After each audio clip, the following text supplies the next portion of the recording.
honk. That is what I'm talking about with the honk. What's going on, everybody? Welcome, Arvanauts. Welcome, everybody, to a Saturday stream. It is January 13th, 2024. I think we can officially say it is, we're almost past the point where you can be saying Happy New Year to folks, because I feel like, most people at this point will have seen you. I guess up till the end of January, right? Once you get into February, then it's a little like, okay, well, we're moving on to Valentine's Day, or we're moving on to St. Patrick's Day, Easter, in the States, it would be Memorial Day, celebration of the awesome day, Boscone Day, if you're a convention goer, all kinds of things. But it is time for us to conclude Starfield. That's right. Tonight is the epic conclusion of Starfield. This was supposed to originally be Expedition from the Mysterious Peaks, but we have been a little bit snake bit on this campaign over the last couple of months with things going wrong. There was a big windstorm, which we have huge wind coming here right now as well, actually in the Northeast. And it has knocked out power to one of our players. Another one of our players had an emergency. And so, again, we've been a little snake bit with this campaign, but we are going to get back on track with it. And so the 27th is when the next one is scheduled for, and it is what it is. So there's not much I can say about that, except to say that I am very excited for us to conclude Starfield. It has been a great game. I've had a great amount of fun with it. And I probably will play some more off stream, and I may come back to this on stream for DLCs and things like that down the line. But for the stream overall, I have some other games that I want to play. And so I'm glad that we're coming to an end with Starfield, and I can move on to some of those other games. I have a couple of shorter games that I want to play, and then late February is going to be the beginning of Final Fantasy VII Rebirth, which is going to be a very exciting thing for me on the channel. I'm pumped up for that. So welcome, everybody. I hope everyone had a pleasant Saturday and is looking forward to what comes next. I don't know, actually, Drew. I've heard a couple of rumors about what happens, and I'm not sure that I'm going to want to. I understand there may be some story explanations, but we'll see. Anyway, I don't want to say any of that because I don't know for sure until I actually see it myself. But yeah, I've heard some rumors. We'll see what actually happens. But in any case, it is good to see all of you lovely folks, and I hope everyone had a pleasant Saturday. Before we get into the game today, if you have not already done so, please follow the channel. Check out our YouTube with !ArvTube, and if you're subscribed to me if you're watching me, I should say, over on YouTube, welcome, and please consider jumping over to the Twitch channel to follow us over there as well. Yes, single-digit temperatures. We're going to get down to that. Next week, there's going to be a day where we're going to get down to 15 Fahrenheit, which is pretty cold. We did get down to a super low temperature. I think we were in single digits last year, which was the same year that the Dunsels sent me some hot chocolate. That was a lot of fun. So I really enjoyed that, despite the fact that it was pretty freaking cold. But anyway, it's still not too bad here right now. It's actually reasonably warm for this time of year. But yeah, hang in there. Stay warm, Prince Justin. So anyway, exclamation point. So follow the channel would be great. Supporting the YouTube !ArvTube. !ArvCord is our Discord channel where you can hang out with the Arvanauts in between streams. Twitter is !ArvTweets. That is the way you can get social media there. And of course, Blue Sky is !ArvSky, which is the Blue Sky app that I've been doing. I also wanted to note, by the way, I'm going to talk more about this in just a second, but we have just launched the social media accounts, at least on Twitter and Blue Sky, for Gen GMs, which is our new show that is going to be premiering on YouTube coming up this week. And the show is with myself and with Zach Clay, two generations of game masters and dungeon masters talking about D&D. This is not going to be live streamed on the channel, at least not principally so, although things could, alter over the course of time, but it is going to be released on a separate YouTube channel. And the YouTube channel has just been published, but really doesn't have anything on it yet. So we're going to be talking about the specific YouTube channel address and stuff like that next week. But we're excited about it. We've done a bunch of recordings already, and Zach and I are hopeful that this is going to have some good, potential going forward. It will remind a lot of people of Masters of the Dungeon. So That's the it's the Masters of the Dungeon group. You might remember that we used to have like discussions like that with people like Dot, with sadly Dungeon Master Dave, who has passed away unfortunately, with and with other folks, including Zach Clay, among others, and we had special guests and all these different people on there. And so this is a little bit in that ballpark, although there are some significant differences too. So anyway, it is called Gen GMs, and you can follow the Gen GMs Twitter account, which is Twitter is at Generation GMs, GMS, and the Blue Sky is, I think it's just Gen GMs .bluesky.social or whatever the first thing of it is.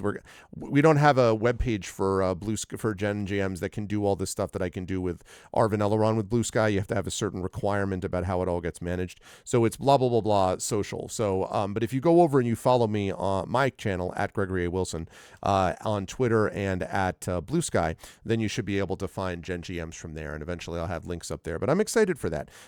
Gen GMs I think has some good potential there. But anyway, my Twitter and my Blue Sky I've already mentioned. Website for this, arvaneleron.com. Financially, !Arv Shop is the merchandise area. !Arv Treon is the Patreon, which really underpins a lot of the channel and makes a big difference. Oh, thank you, Prince Justin, for looking it up. So it's at gengms.bsky.social. Thank you. I couldn't remember what the thing was. I couldn't get Gen GMs. We couldn't get that for Twitter. It was already taken, so we had to get Generation GMs, which is still okay. I mean, that's still fine, but I was just kind of like, come on, man. And we have our own email address for it and all that stuff, but we'll be talking more about that next week. So yes, !Arv Treon for the Patreon. Subbing to the channel is always appreciated. Again, that makes a big difference too. Those all help support the channel financially, which really does make a big difference. Thank you if you have already done so, and if not, please consider doing so. !Icarus is my graphic novel from Athos Arts. !Library is my Tales and Tomes from the Forbidden Library, my 5e adventure and sourcebook from Alligator Alley Entertainment. We are now starting to lock down the folks who are going to be part of the ClineCon, which is the little mini con, very mini, like, hour before the live event and an hour afterwards, basically, a very mini con. But it's going to be a few stores in the lobby of the Klein Memorial Auditorium. So far, we have confirmed Black Rock Books. We also have Fire and Dice Games, which is in Trumbull, Connecticut. They will be there. We're going to have an artist or two. We are also, then we have a number of others that I'm not at liberty to talk about because I don't know which ones of them will and won't be there yet. But we're getting more of those confirmed. This looks like it's going to show up on News 12 as well, this event. And all of that leading up to 5 p.m., which is when the ClineCon begins, and 6 p.m. when the D&D event happens on at the Klein Memorial Auditorium of Bridgeport, Connecticut on Friday, January 26th, which is now less than 2 weeks away. It's going to be pretty awesome. I'm very excited about it. Featuring a group of players in front of a live audience. It is free to attend. In fact, you don't even need tickets. You just have to show up. So we're really hoping a lot of people show up for this and a lot of people spread the word. We've really put a lot of effort into trying to get the word out there, and I'm hoping that on a winter's night when not a lot else is going on, it's not a school night or anything else, that people will be able to stop by. So that is Klein 2, as Prince Justin was nice enough to type in. That is my Return to the Forbidden Library, which is the second part of the Forbidden Library trilogy of adventures, which you can find in Tales and Tomes from the Forbidden Library. So that's where that connection is. Very excited about that Klein event. That's going to be, it's going to be a very busy month, basically, is what I'm going to say. On Saturday, the 20th, is my daughter's 16th birthday party. 16 is a pretty big milestone, so holy cow. My daughter is turning 16, and then and she's doing a murder mystery party, which will be a lot of fun. That night, we should have we'll have some Eberron Oracle of War later on. Oh, and answer to your question, by the way, yeah, it is the same group of people, Echo, but just season 4. They are now up to level 11, so this group of characters has been making good progress, and we are over halfway through the campaign now. 11 levels in 18 months is pretty good, by the way, I think. If we end up doing a 0 to 20 campaign in 3 years, that's pretty fast, basically. So can you donate some blood? No, it's funny, Echo. I'm using this thing called Murder to Go, which is this thing that came out in the 80s, actually, with these 3 separate little murder mystery packets that have, character roles that you hand out for people. And it has, these different, props, like stickers to put on things or whatever. But my favorite part of it is that it comes with this foldable chalk outline So like the whole paper just has this like generic body outline on paper that you can unfold and put on the ground of the room. It's cheesy and funny in all the right ways. So my daughter was really pumped up about doing that, and she's inviting a group of people over, a group of her peers. So that's going to be a good time. So that's happening on Saturday. The 20th at our house is going to be great. So we have that to start with, right? Then the week after that is the 26th. Zach is going to be getting into town a couple days before the event. And then on the day of the event, obviously we have the 26th, we have the big Klein event. Then on the 27th, we will have Expedition with Zach Clay in the house, so he'll actually be with us. And Brandon Crilly will be around as well, because Brandon is going to be staying here and then going back the next day. So that's going on. That's very cool. So there's all that. Then we have the following week is going to be the in-person album release for my album Exodus. Now, many of you were at the virtual release party, which took place on this channel for Exodus, but this is going to be the in-person release, which is going to be up at the Lily Pad in Cambridge, Massachusetts. That's going to be happening on Saturday, the 20, I guess it's the week after, whatever the 27th is. Wait a minute, let me see. So that would be the Saturday the 3rd, during when I will definitely be trying to live stream that if I can to the channel. So that's going to be cool. And then the week after that, I'm going to be up in Boston for Boscone, which is a long-running fantasy and science fiction literature convention, and I'll be on panels for that. And then the week after that, things finally settle down, and I won't basically have anything else until ArvCon, essentially in May, other than just my regular writing. I'm writing. I've got to finish up with Heretic, and getting stuff ready for the Gray Shade tabletop game and channel stuff and all that. But I won't have extra things that I'm doing all the way up until we get to Memorial Day. But the next month, starting basically with the 20th, my daughter's birthday, 26th is the event, is the Klein event. The 3rd is the Rhodes in-person album release party. And then the 9th and 10th is Boscone. And then everything kind of settles down after that. So it's going to be a busy, busy month. So there's all that. And yes, of course, Shadow Crew is actually returning on Wednesday the 24th. I just meant my own personal, me having to run around and travel type of stuff, Echo. But of course, we are now only about, it is a week from this coming Wednesday, is going to be the debut of the Shadow Crew with the amazing and awesome players of Echo Alpha X5, with the amazing and awesome Oh My God, a Truck, also known as Hoodie, with the amazing and awesome Drew the Damager, and with the also awesome, but not previously associated with this particular group, Tilted Gaming, and of course, Yoi Gawain Lin. Very excited for all of them, all run and DM'd by the inestimable Shadowed Mage as your DM. So it's going to be awesome. I'm very excited for that. You should all check that out and mark your calendars. That is also debuting this month, Wednesday the 24th. Yeah, who? I know, exactly. Who could that be? So that's what's going on with that. So anyway, all of that is in Exclamation Point Library if you want to know more about that Tales and Tomes from the Forbidden Library adventure.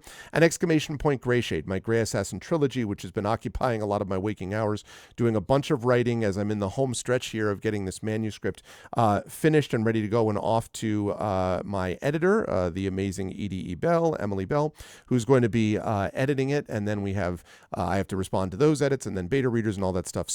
But we will be ready to go. That book will be out. Heretic, the final book of the Grey Assassin trilogy, will be out in the summer of this year. So you can pre-order Heretic and you can buy Greyshade and Renegade, which are already out right now at that Exclamation Point Greyshade link. You can also buy the audiobook of Greyshade from our very own Trent Sparks, and you can pre-order the tabletop role-playing game of Greyshade being done by Brandon O'Brien, is the developer, and Alligator Alley will be publishing that, and that will be out late this year. So very exciting stuff all there. And again, Exclamation Point BLM, Black Lives Matter, important to affirm and assert the significance and importance of Black lives. Exclamation Point Help Now, the World Health Organization page on suicide prevention. Important to reach out to others when you need help and reach out to others when they need help as well. At Exclamation Point Ukraine, UKRAINE, to help the people of Ukraine as they fight back against an illegal and illegitimate war with bravery and courage, and send the message that we will do so for others in a similar situation in the future. All right, now, just give me 1 second. I have to open my door downstairs to the office. 1 second.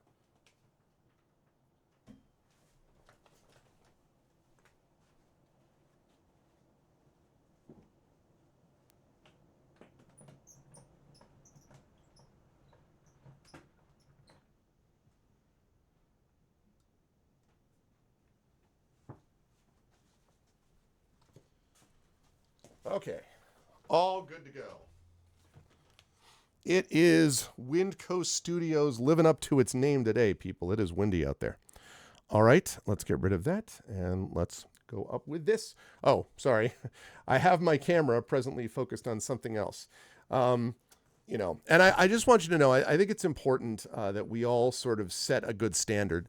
And it's important that I don't be seen as specifically advocating for any particular, organization or group. I don't want to be seen as someone who demonstrates bias towards a particular team or, sporting organization, or in no way do I wish to suggest anything about, anything that I'm actually supporting this weekend. So I just want to make sure that that's all noted for the record. I should show steely resolve. I know. Yeah, I'm actually going to be trimming this beard because it's driving me nuts. Speaking of that, I have to call up to make a haircut appointment. Thanks for the reminder of all those things. Let me just do that. Just a second. I need to make sure that I put that in, because if I don't do that, I am going to look like some kind of Grizzly Adams type. Let's see. Call.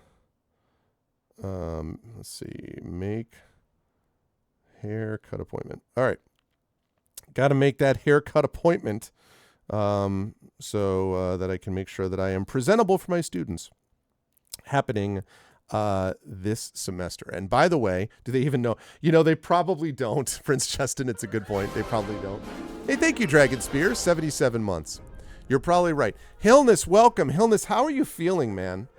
So this is what happened just before we start playing. This is what, yeah, exactly. This is what happened. So Hillness decided, our beloved Hillness, spectacular mod, of course, and amazing, awesome, all-around person, a great person.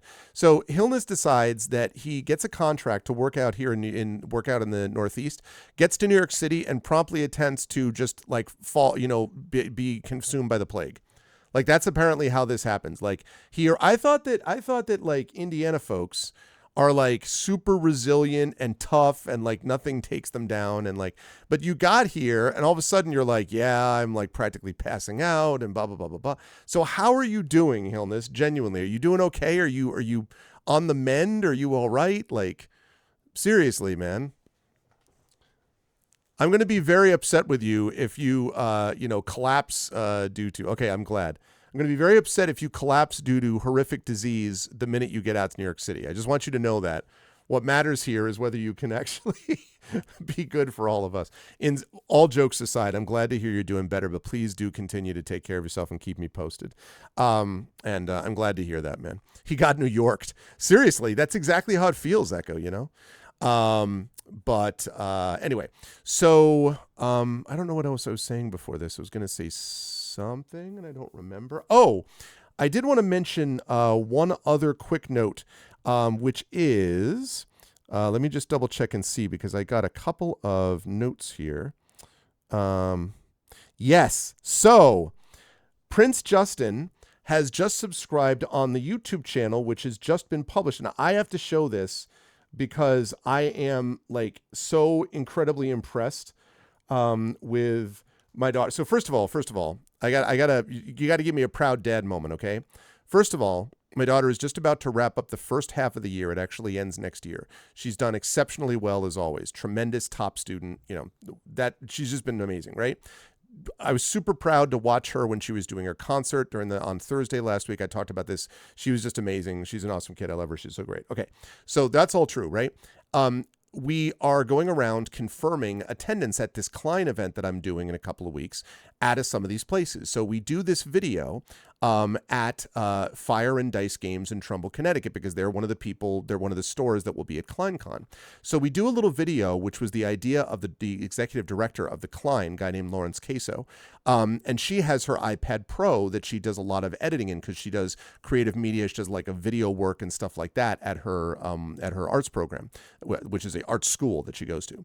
So she literally films this video en route to the next place, okay, which is 25 minutes away. In the car, she edits the video and then sends it to me so that, and like the executive director is just like, you guys are doing this amazing work. Like you're doing great. I'm like, yeah, it is.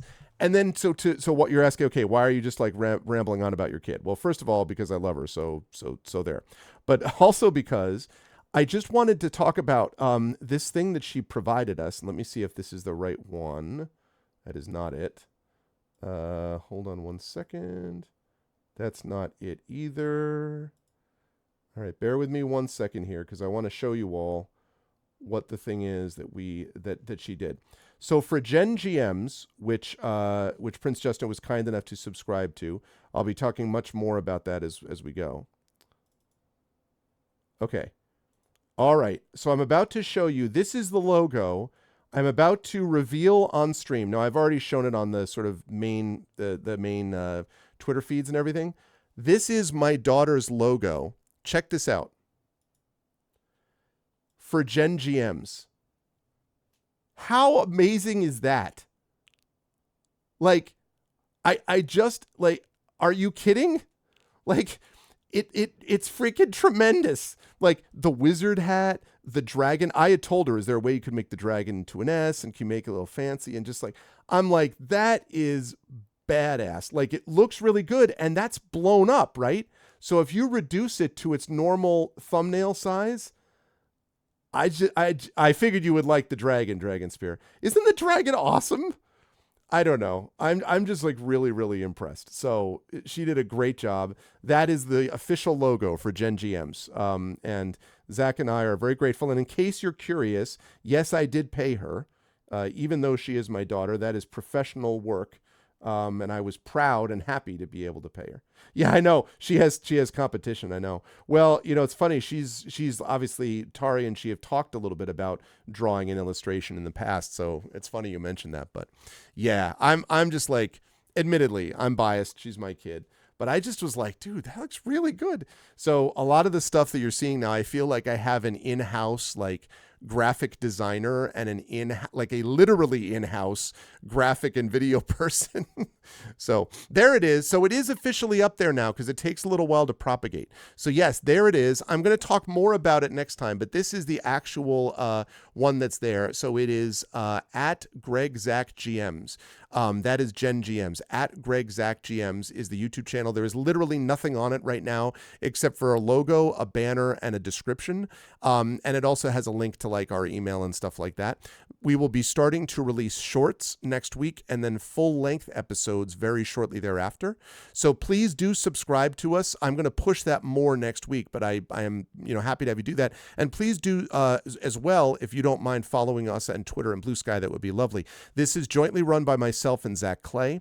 And I'm excited, folks. I feel like the conversations we've had have been good ones, and I'll be curious to hear what folks think about that. So thank you for getting the ball rolling, Prince Justin. I appreciate that. Thank you all. And yeah, I love so much. Even looking at the banner, the hat on the one side and the dragon is just great. Oh, she did such a good job. It's amazing. I'm going to stop raving about my kid now. All right. So anyway, thank you all. Right. So tonight, though, we have got some games to play. Starfield is up next. I'm going to play and finish Starfield, and then I have a little surprise for you depending on when we finish Starfield. I have a new game that I'm going to play, which I got through a press contact, which I'm very excited to play. It's very different. It's much shorter. And I have a couple of short games that I'm going to be playing in between now and the end of February. Shorter games, not like tiny games, but shorter games. So I'm excited about that. Thank you so much, Drew. I appreciate it. No, it is not Die by the Sword. No, but hey, Echo, you got to feel good about the fact that Dungeon Siege is a game that I like a lot and I am coming back to. So even if Die by the Sword didn't click for me, Dungeon Siege totally did. So that was definitely the case.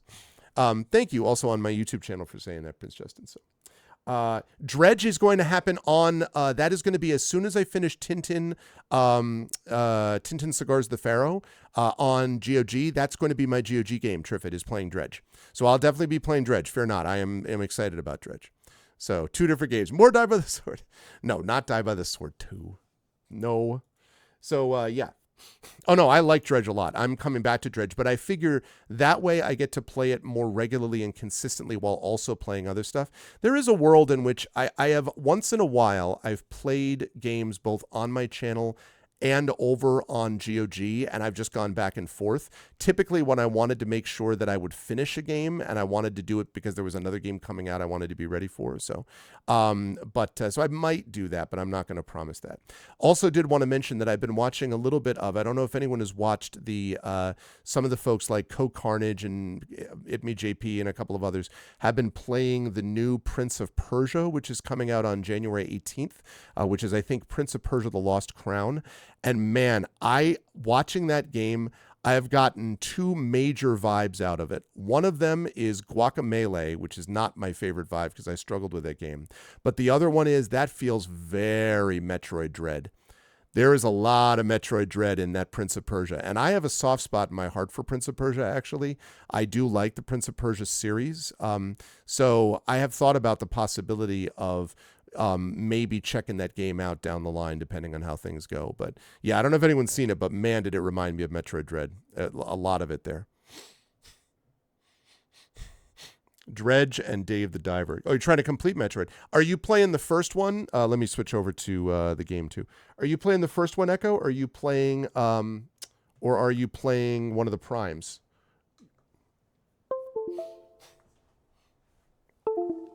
Yeah, Sands of Time is also great. I love Sands of Time. This one is very much more 2D with like up, down, background. Again, feels very Metroid Dread-like to me. So it feels more like that. But yeah, Dragon, for sure. I like Sands of Time as well. I like the Prince of Persias. It's just Metroid. Okay, great game, Metroid. One of my favorite themes ever, Echo, is the theme. It's Kraid's theme, I believe. And it's the or Brinstar? No, it's the ba bum ba bum ba da da da da bum ba bum ba da do do. So atmospheric, like so immersive. That theme, it was haunting. And stayed with me for a long, long time. When you hear covers later, the so good. And they were doing all this with 8-bit, right? They were doing with just 8-bit, music is all this thing. So I know, but it's even as an 8-bit game. I mean, there've been covers done later as well, but man, I really, really love love that theme. But OG Metroid is great. OG Metroid is super great. And I have played and won it on this channel, in fact. So, all right, Starfield time. Needless to say, this does have fairly major spoilers for the end of the game, as it is, in fact, the end game. So yeah. It really was, Hilness, because you usually just had two voices, right? I mean, you were doing it with basically just two lines. And that's why when anyone was damaged and there was beeping, like in Zelda, you would only get like one other melody line because they only had one melody and one harmony line that they could fit. But it was pretty cool. Okay. Yeah, so this has been crazy. Super Mario's a better side-scroller. Than what? Than Metroid? Ooh. You can't even compare them, though, Dragon. They're different games. Metroid is about finding stuff which opens up other things that you can find. Super Mario is about super precision timing and stuff like that. Different games. Speaking of shots fired. Whoa, hey, easy, Andreja. Okay, so here we are. We are officially down on the spot. So we have found this, which is the original grav drive was based around an artifact. It turns out the reason that Earth's atmosphere was destroyed was from overuse of the grav drive on the moon. And so we have discovered this here. And so now we are going to release the artifact.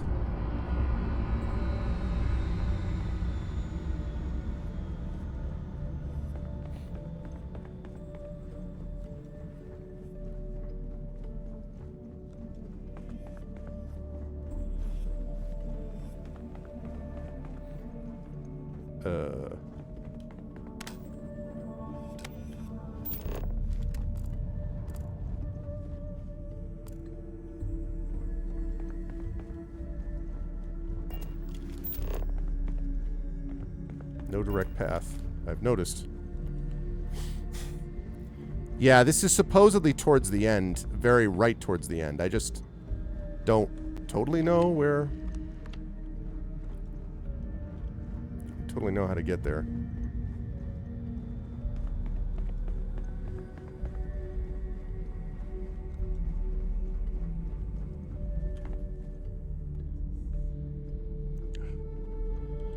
Yeah. I mean, it totally made sense, too. I was kind of like, I didn't feel like that was fake at all. It was like, wait, why am I doing that? Got 4 digipicks. Oh, this is fine. Okay. Can't use that or that. Okay, appropriate. Well, then that is one of them that I have to use, obviously.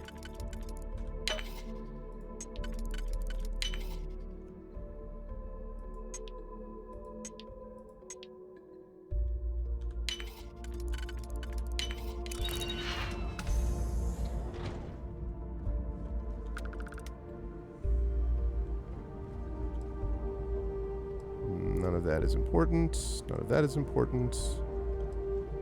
That is not important either. And there's a safe. Of course there's a safe. There's always a safe. Alright, well, let me save that.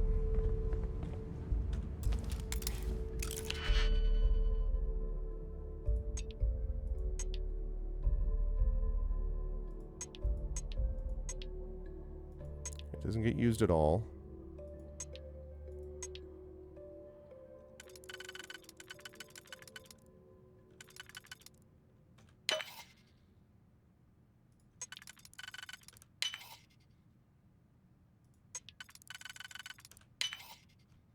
Okay.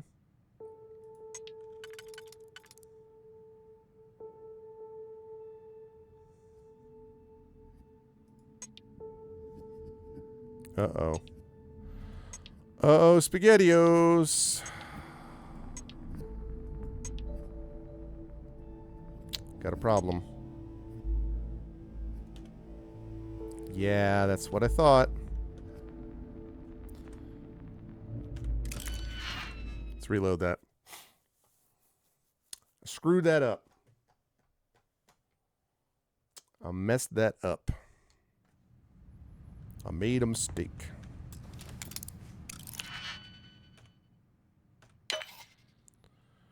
Okay. Let's see. Do I have a 2 and a 1? No, that doesn't work.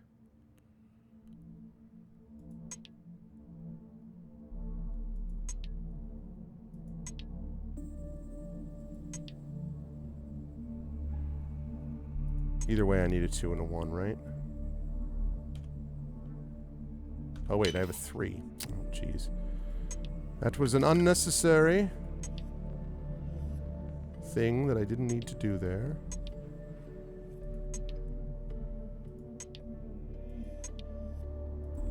Okay.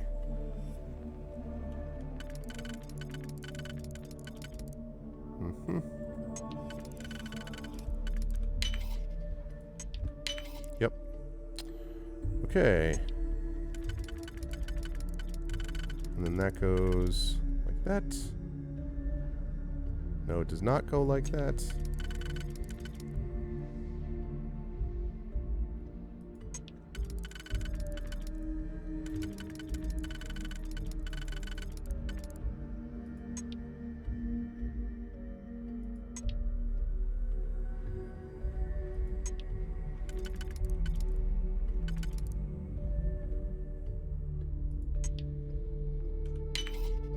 Just way overthinking that. I hope you can.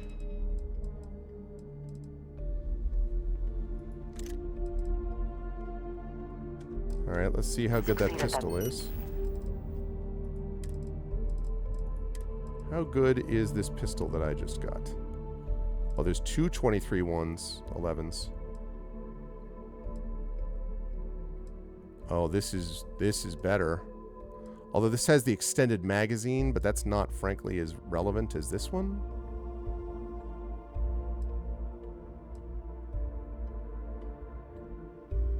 And armor-piercing rounds. Yes, please. Drop. Before we are discovered. Wow. Interesting. Okay. Maybe worth it. Oh, I used 2 singles when I should have used 1 double. Oh, my bad.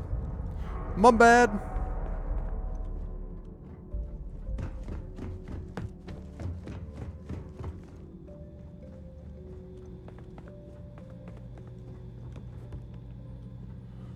Okay, so still functional light panel.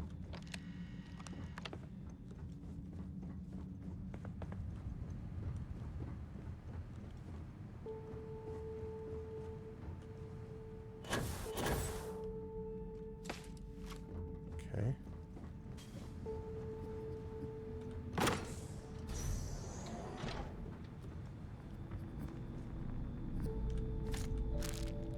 Could use that heal paste apparently. You save this under something empty too. Yeah, yeah.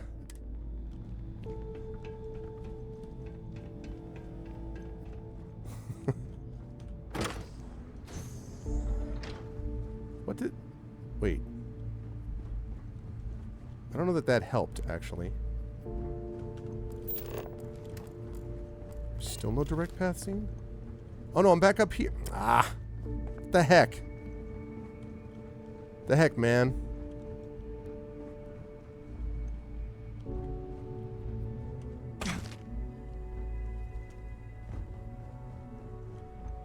Alright. A little bit of a handy-dandy arc welder should cover that.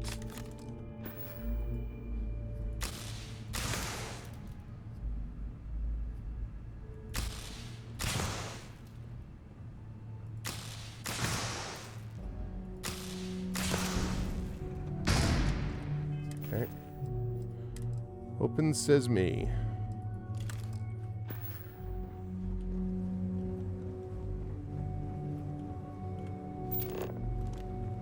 Still no direct path? Oh, there we go. Now there's a direct path.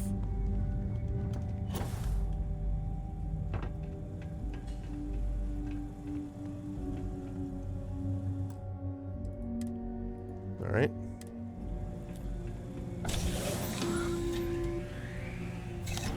Constellation, we've arrived on the surface of Earth. We need to discuss what you found. And it looks like other Starborn got here before us. So, you might have company. Oh, great. That's great. Who could have predicted?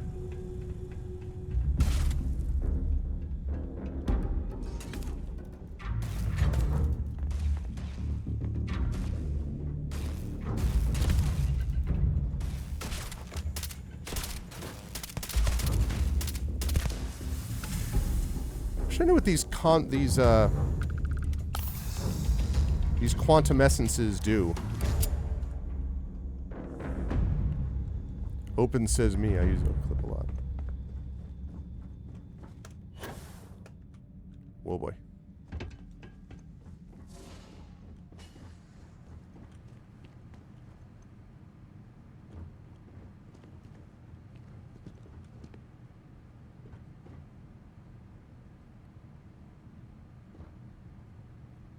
I'm going to save it and try to unlock this. Actually, wait. Let's do it that way. All right. So. Okay. That one I have to use a single on. Okay. Nope. If I use this one, which only can be used on that, then I've got a...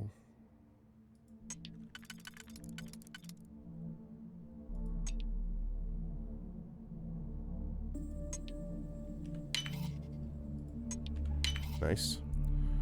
Okay, and then I need...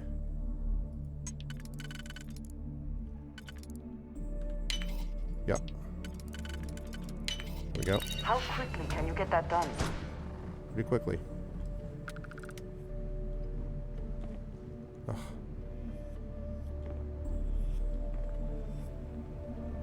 Don't know if I'm going to need this or not, but this might make it easier. Yeah, I know. I love that. Like, exactly. How long will it take you to do that? I'm like, please look at what I'm doing.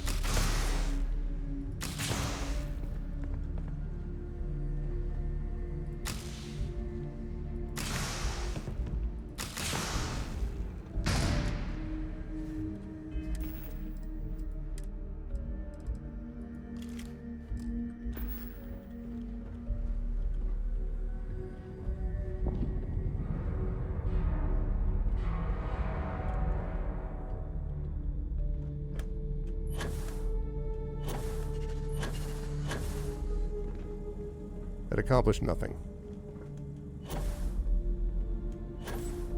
I have no idea what the point of that was. Should I do this? Nah. Not with one digipick.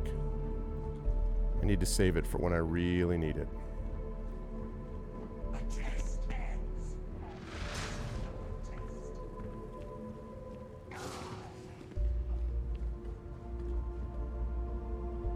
What?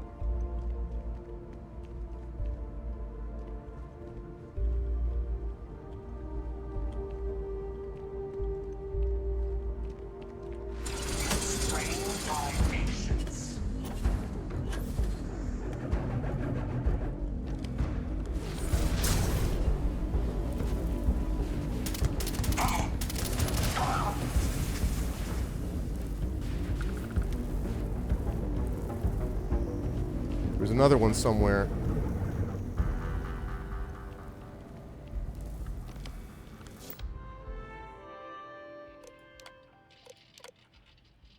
Project log. Dr. Judith. Oh, I did this already. I watched the gravjet tests from the moon today. I missed a doorway in the last room, did I? We were able to talk to the team at Nova Galactic directly. So many things were under In lock here? before, but now everyone wants all the publicity they can get. Do you mean down there? We've seen proposals for manufacturing androids of drives, expeditions to Alpha Centauri and beyond. It's also overwhelming and worrying. I don't think that helps me It could though. take years, decades before we But know does this? what all I don't know the how this side helps effects me of though. operating a grav drive can be, but no one wants to hear that right now. Like a bunch of pioneers racing towards the edges of the frontier. Oh, without because knowing it about the grizzly bears in the mountains. I was already here. Oh man. I was already here. All right. All right. That was not useful. I don't mean yours. I mean like my finding the doorway. I was like, oh yeah, okay. Well, that's all good.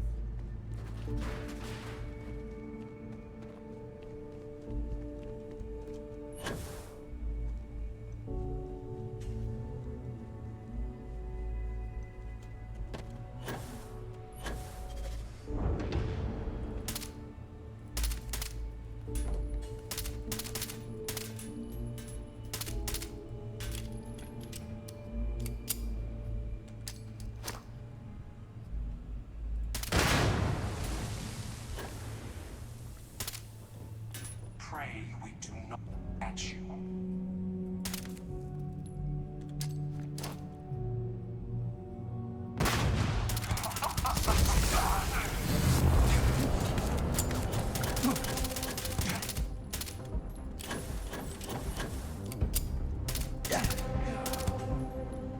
Well, I caught you. Woo. Okay. Pray we do not catch you. It's because this thing is silenced. That's why. I've only got 23 ammo on this thing. Hunts them. Shoot. Look out.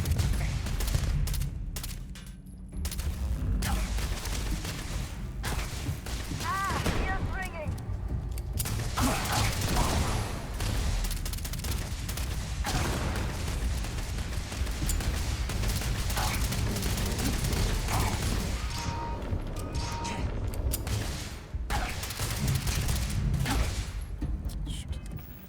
Man, I thought I was hitting him right on a bunch of times there, but apparently not. Let me see what we got.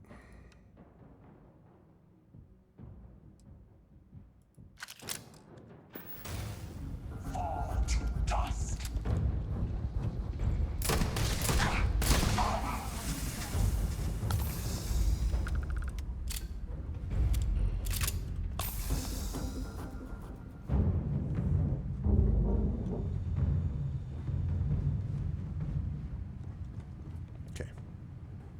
Oop, hold on a second.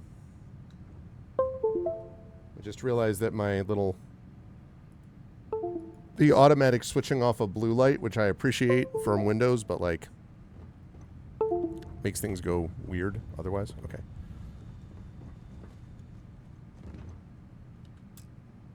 Power required. Jesus. Okay. So I have to turn the power on.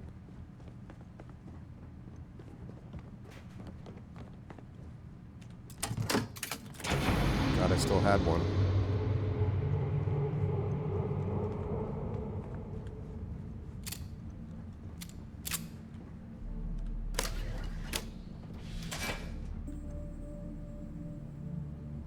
I wonder if I can take that cell to go with me once it's been activated.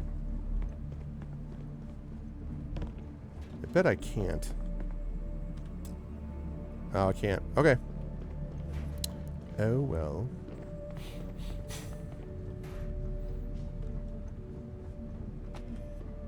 Just curious.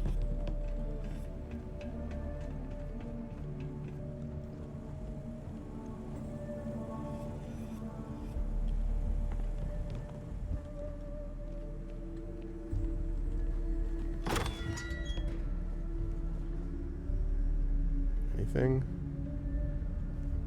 Nothing exciting. Oop. I'm gonna take that just in case.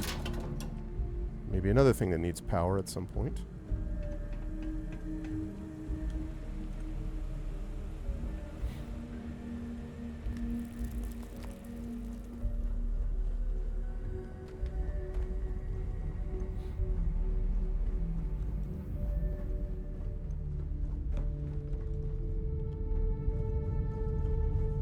Okay.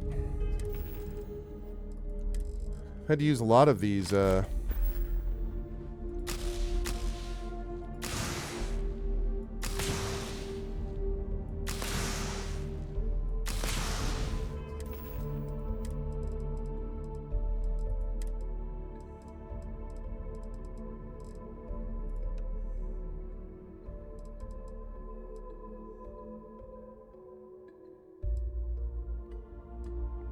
it's faster.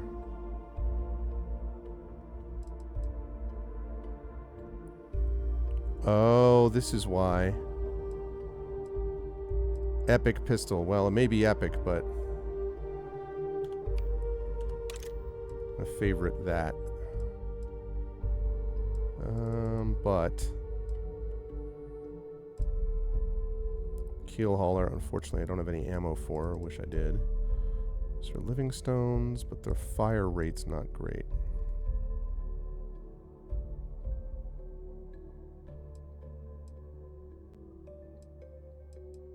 You know what? I like the regulator. Got me a long way back in the day.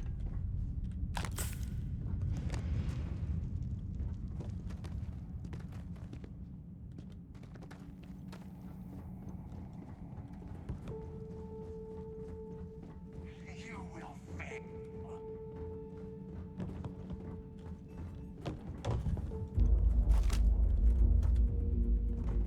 There you are.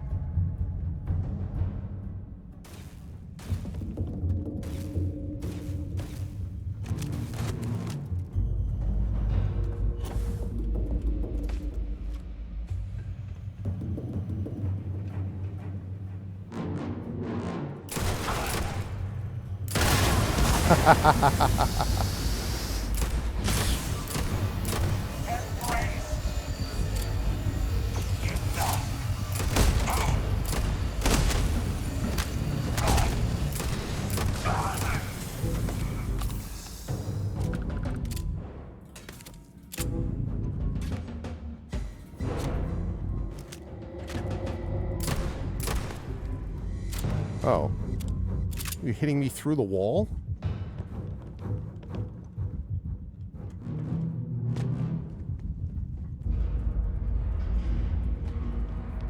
All right.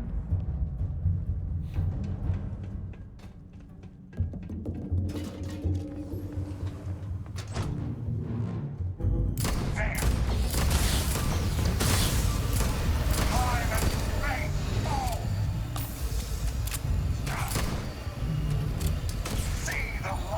of the stars.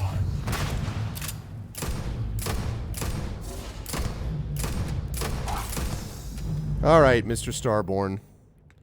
I see how we've decided to move things.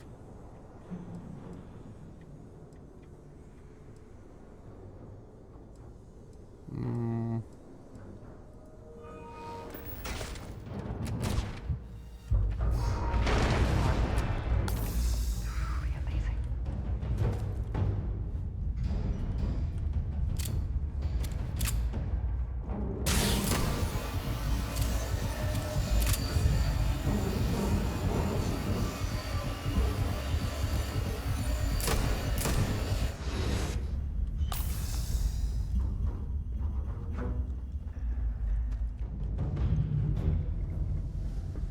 Thank God. Everything ends. Where did you go? There you are. You cannot beat me.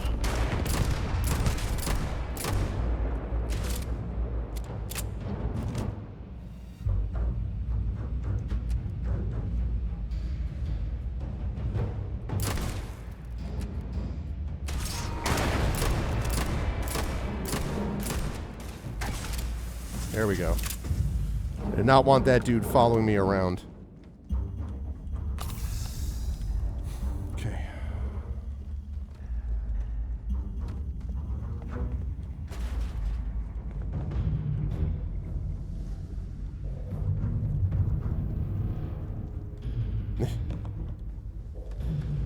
You do that when you can do this, I guess. I just the game. I think the game is great, and I just have a good feeling about it because of all the stuff that's kind of led up to this point. I think most of the main mysteries in the game have been revealed. Marinda, also good to see you. So it's an educated guess.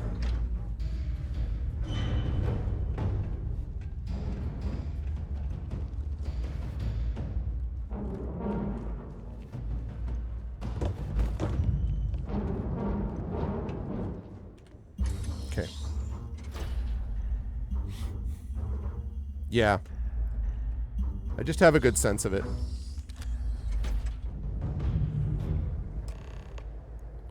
Talk to the emissary, okay? So, delete. Delete. Delete. Delete. Okay.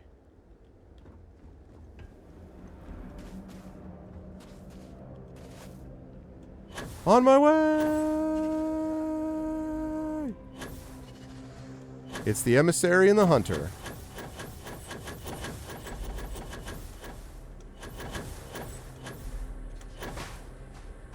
Do you understand now why I asked you to come here? The artifacts unlocked the secret of interstellar travel. Is it? At Yeah. the cost of Earth. An easy trade, honestly. Why have one world when you can have all the settled systems? No. That's not how this rolls. Sacrificing Earth wasn't worth having grav drives. We lost our home. Assuming we weren't going to lose it anyway. War, disease, famine, all the classics. Don't you see? The power of the artifact forced humanity to the stars. They didn't get to make a choice. How many would have chosen Earth? What gave Victor Isa the right to choose for them? I agree. You see the hypocrisy in what the emissary is saying, right? They don't want to rob people of their free will, but then they steal the artifacts for themselves. Jimbo, I don't think I have a jetpack mod, though. In the wrong hands, the power of the artifacts can make anyone a tyrant. That's why we watch over them. The only thing you're watching out for is yourself.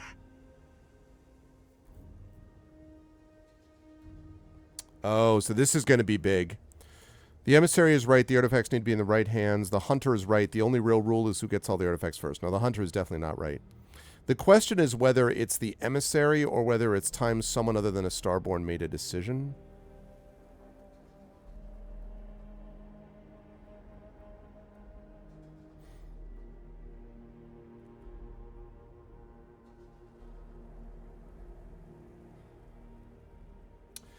I just don't fundamentally buy that you can force something on people while pretending that you're doing it in the name of like the greater good of humanity when they really didn't have the decision to make themselves.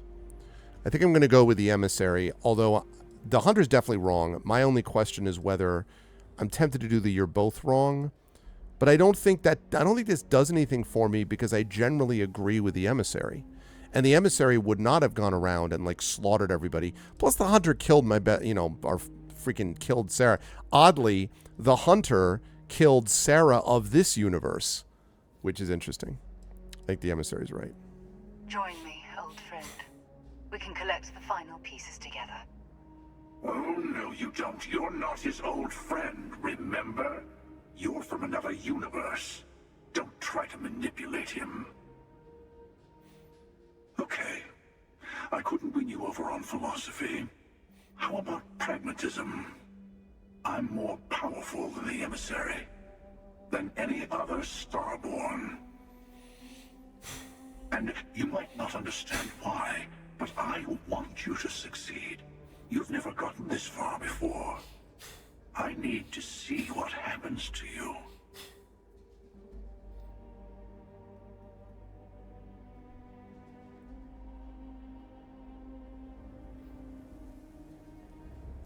I'm siding with the emissary. Well, that's basically what happened, Miranda. That's what happened in this situation. Basically what happened is that these scientists made a discovery of these grav drives, but the use of the grav drives on the moon basically disrupted the gravitational field of the Earth that eventually destroyed the Earth. And they knew this was happening and didn't tell anyone for years and years and years. They don't have the right to do that. So in this case, basically, so everybody has a right to stop something that is fundamentally reprehensible. What's reprehensible in this situation is not telling people something which is fundamental to their lives about whether they wanted to stay on the Earth and then find another way to get to the stars, which they would have eventually done, or whether they just go to the stars now and whatever happens to Earth is whatever. That's the thing that one scientist didn't have the right to do. So in this particular case, the idea basically is if someone gives you orders and you're in, let's say, a military environment, you should follow those orders except when those orders are wrong and immoral and illegal. And then you have, according to the international rules of law, you have the right and, in fact, the responsibility to say no to those orders. You are not obligated. In fact, you should not follow fundamentally immoral orders that are against international and human law. So, to me, the emissary is... I don't like the kind of superciliousness of the way the emissary goes about things, but the hunter's basically like, oh, whoever picks it up, like very big libertarian tech bro vibes from the hunter, which I have no interest in. And being tired of both, I would be more, if I felt like the emissary was like, join me as long as you do everything we ever tell you and it's okay. If that's what the emissary was saying, that would be one thing, but that's not really what the emissary is saying. The emissary is making the point that this choice was taken, and it was taken by someone who chose it for someone else, and that's what the hunter is doing in this situation too. I'm siding with the emissary. Thank you. Well, can't say I didn't try. We'll settle this at the usual place. The buried temple. We'll be there. I like that they just set this You're up ahead lucky of I'm a time. man of my word. I'll see you there. Stay for a moment. You must have questions about what happens next. Unearthed, complete unearthed, and I leveled up to level 42. All right, what's the buried temple? There's always a final artifact in a specific temple. The hunter and I agreed that whomever you sided with, the other would wait there. Okay. Expect anything and everything. Other Starborn, human mercenaries, and defenses, alien creatures under mind control. It's all fair game. What should I do to prepare? There is a temple for every artifact. You should find as many as you can. You'll need their power. He and I have made a number of agreements over the years, if you can even call them years at this point. We let him go. In exchange, he'll wait at the buried temple. You'll be able to prepare any way you can before then. I'll meet you in orbit above the buried temple. We'll face what's there together. Okay. Level 40. Outstanding. Okay. Well, if it's level 40, then we're going to have to see... What was the boost thing that I got? Wasn't that? Negotiation.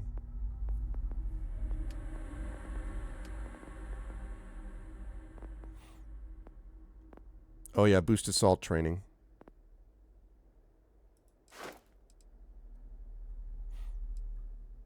I have to deal 200 damage to enemies using the boost pack. Oh, okay, well that's not going to happen. All right. Particle beams. Oh, rapid reloading. Marksmanship. Targeting.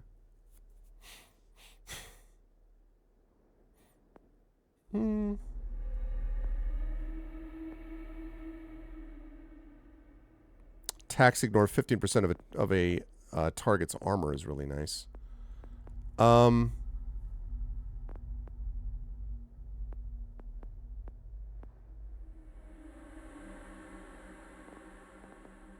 Pistols are ballistics, right? I mean, those count as ballistic weapons, right? Because I'm really tempted to go with either rapid reloading. Yeah, ballistic weapons and then energy and EM weapons and particle weapons, yeah. So, it depends on the ammo.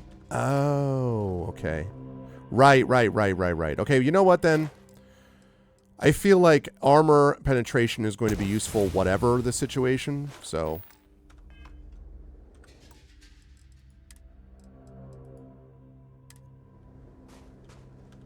Tell me what you need. Okay. Revelation.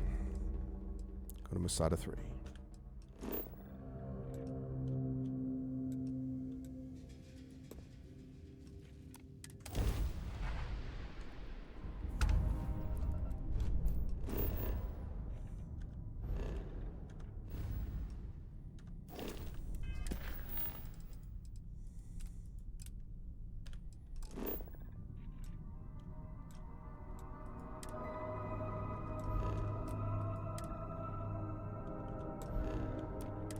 Okay.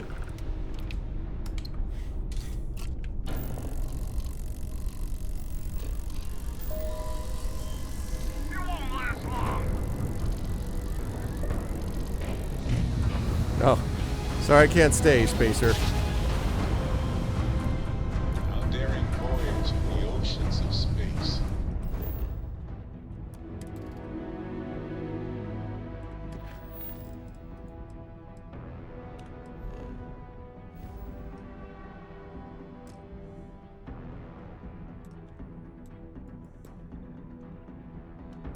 Brings us here.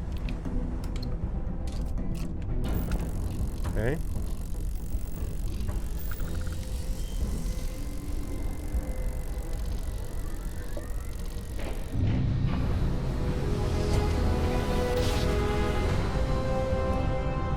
No matter how many times we jump.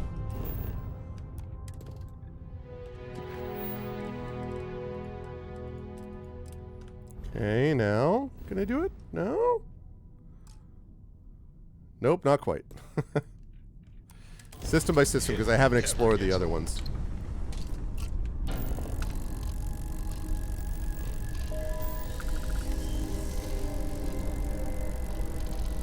Okay, the next system I'm going to have to stop, because I'm assuming that when I actually get there, I'm going to have a ship battle to deal with in the outside of the planet, so... The chords are right on the money.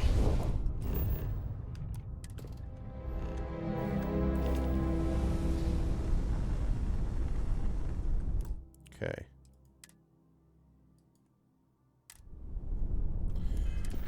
Okay, here we go.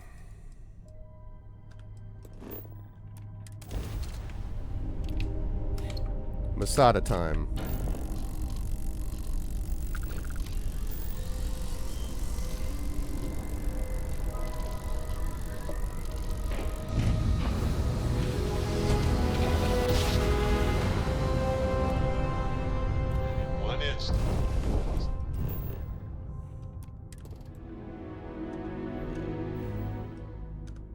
stars are rearranged.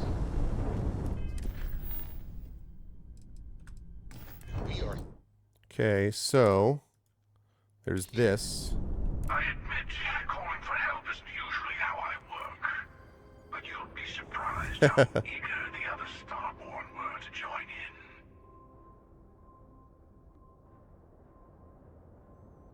Even after everything you've done, I'd still give you the chance to surrender peacefully. You know what? I actually appreciate that. I do. But we both know why we're here. So, let's not wait any longer. You will be returned to the stars.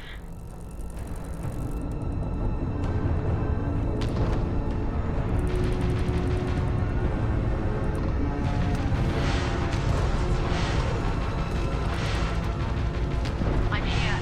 We'll stop the hunter together. Pop goes their engine. Jesus, Barrett. Pop goes their engine. Target ship's engine seems to be having trouble. Too bad. So sad.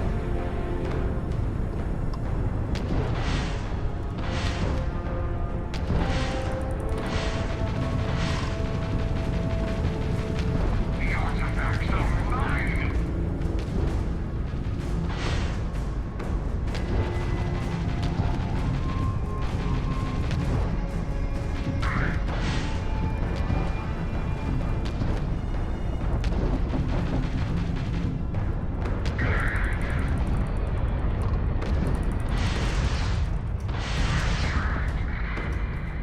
Okay.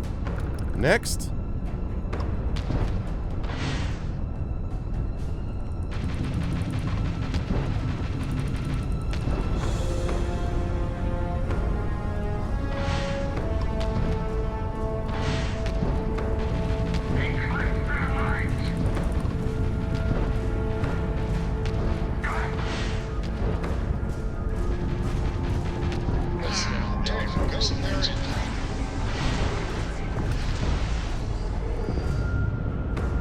We've beaten some of his allies, but the hunter himself seems to have retreated to the temple.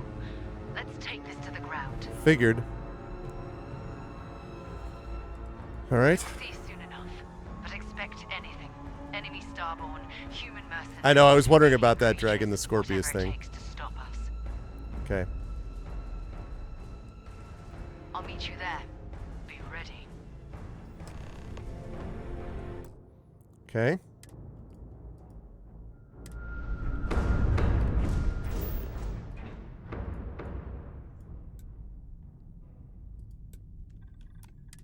Here we go. I could actually have gotten more ammo for my best weapons now that I think of it, but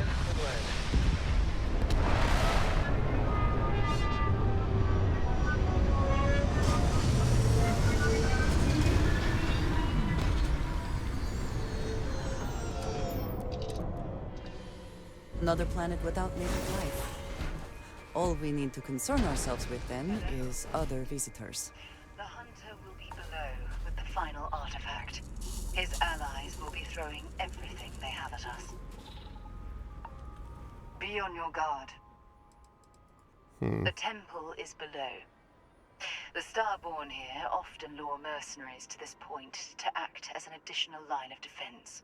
okay. I doubt any of the people who built this complex knew what they were guarding, or how quickly they'd be disposed of. What makes it so It special? is close to the Unity. The artifact and the temple here are one. Unlike the others you have found that are separated from each other, Fair enough. you'll feel it as we get further. The power of the artifact seeps through the seams of reality here. The Starborn here are powerful. They will hold nothing back. Even the dead can be made to fight for them. And many of my kind aren't above making use of machines. They had this military base built for a reason. Okay. Let's save it. Okay, let's do it.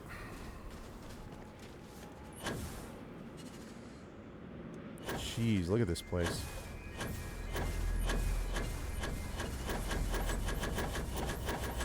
And also, Jimbo, I'm not really... I just noticed this. I'm not really spamming it, to be honest.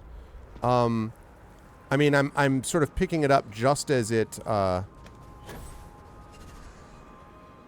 just as it's about to run out, basically, but...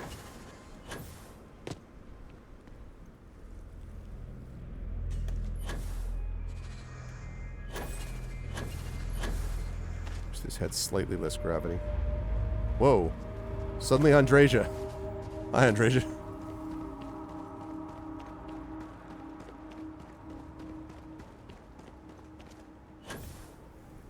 Some enterprising starborn lured human mercenaries here. They built this facility. Another layer to get past before we can reach the temple. Expect more starborn along the way. Wow. Always worth checking. Never know what you might find in their pockets. All 3 Digipicks. Let's go. Oh my god.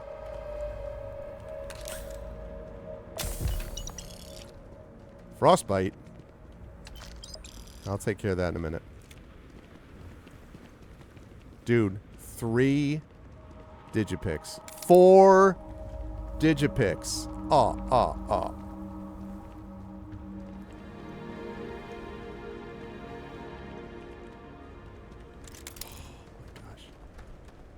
I needed this restock on Digipicks so much.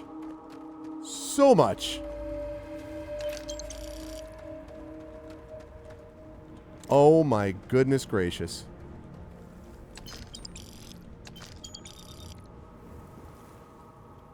Wow.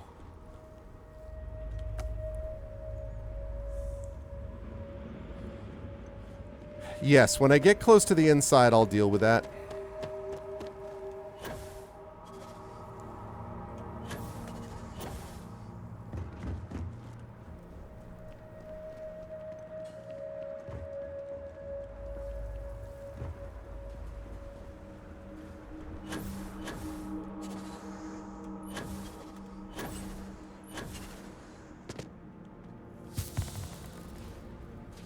Prognosis improved. That's good.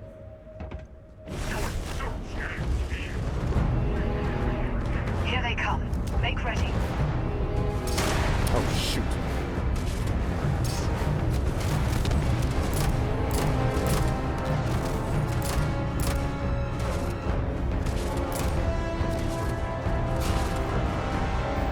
Alright, it's time to get a new weapon out, chat.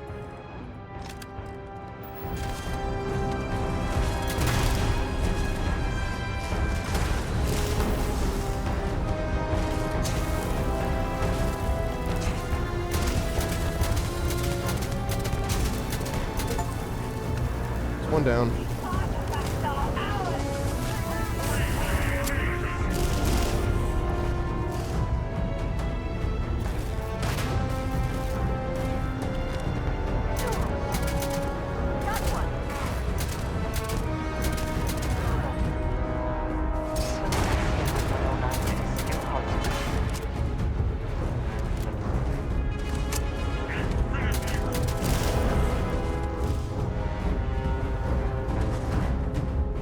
Where'd you go?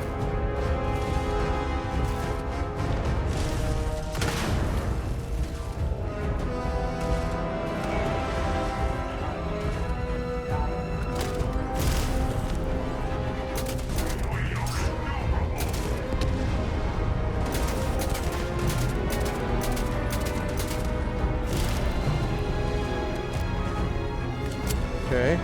Love the music in this, by the way.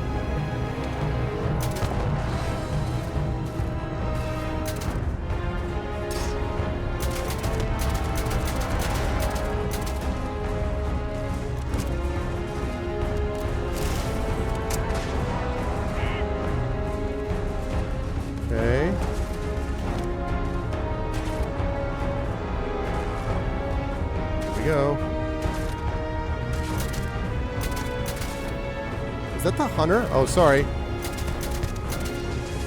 My bad. Sorry. Sorry, emissary.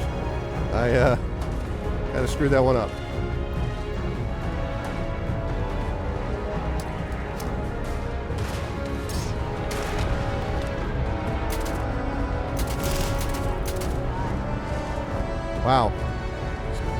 people are pretty powerful.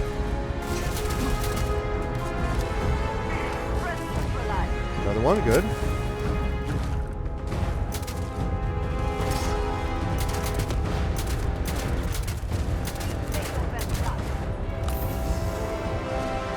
Okay.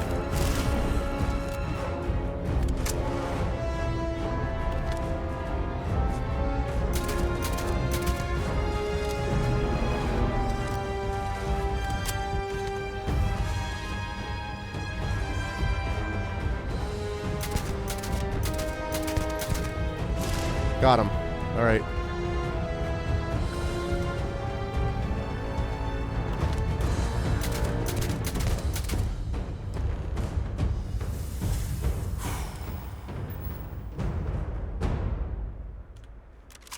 Wow. That chat is what we like to call intense. That was a good fight. Good fight. All right, let me check and see what my status is.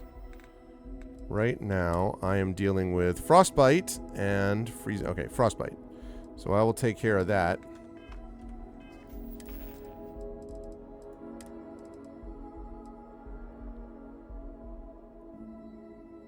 Let's go with that.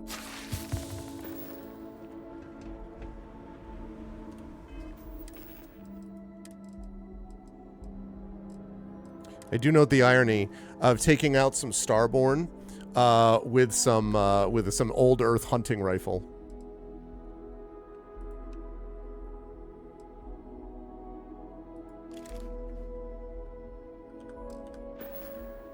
Oh wait, I don't have that anymore. Unfortunately.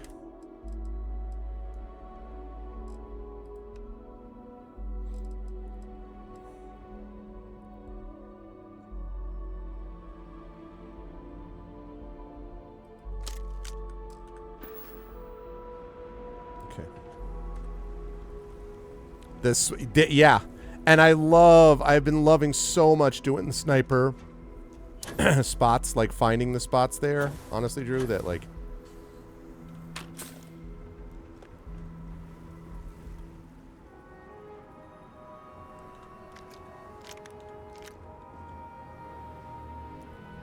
we got plenty of ammo. Sorry about that, emissary. That thing before where I accidentally hit you in the face, that I'm sorry about that. That was a mistake on my part. Every time she showed up, I was like, wait, what?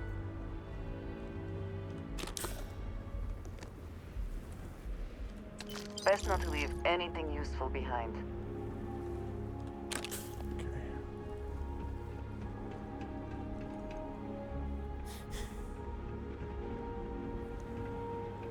I do like Skyrim. I do love this, like the stealth archer thing. You know, Echo, a lot of people ban that because they say it's so overpowered, but it is a lot of fun to do it that way. Seriously, you didn't find that spot? See, because I did so much with the boost pack, Drew, that I was like, I'm always looking for high areas to go. You know, you have the high ground, Anakin, no? You know what I'm saying? Oh, excuse me.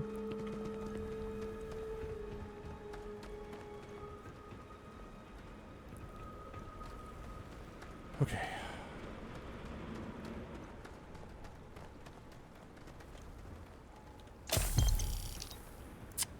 Oh.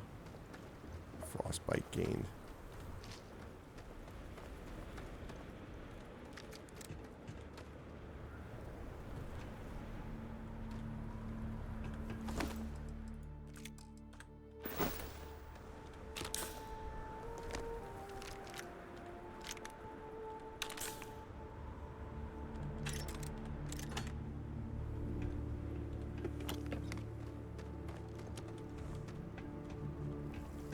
So what was that fight like for you, Drew? Was that a rough fight for you? I mean, it seemed like a pretty badass fight to me. Oh, and also, did you side with the emissary or the hunter? Or did you side with neither, in which case that means you have to do all that on your own, which would, I feel like that would have been kind of rough. You and Andreja verse.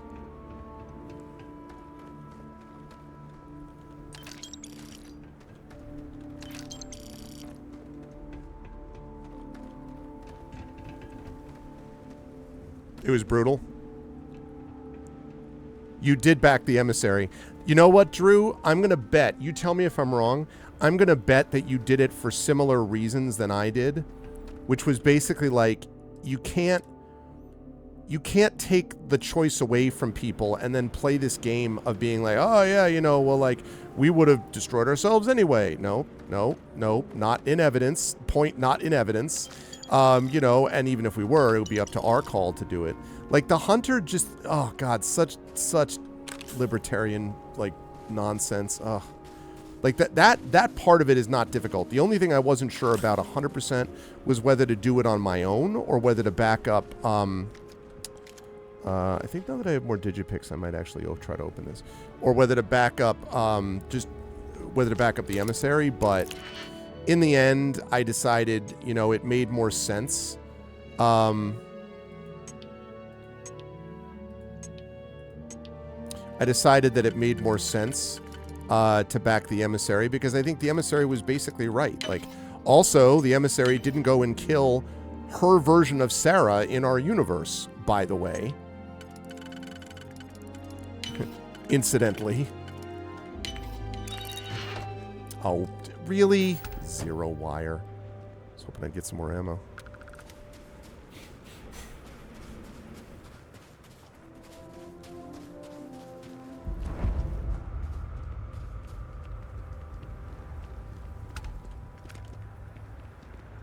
Man. Just wipe these. It's only the beginning.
Oh, crap.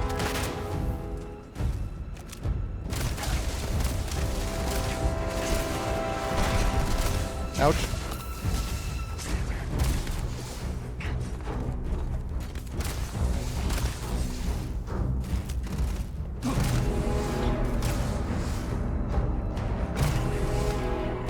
Okay.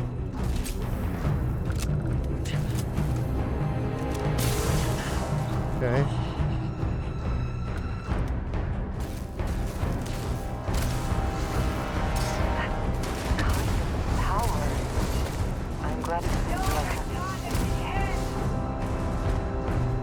Alright, I gotta go closer to that. I don't want to get too close to all this, honestly.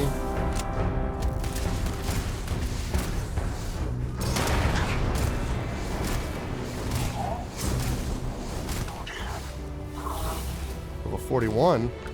Don't mind if I do.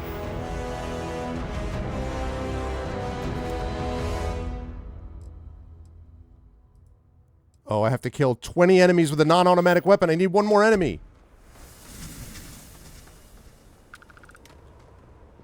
I gotta kill one. Okay. I gotta kill one more enemy and I can do that. Yeah.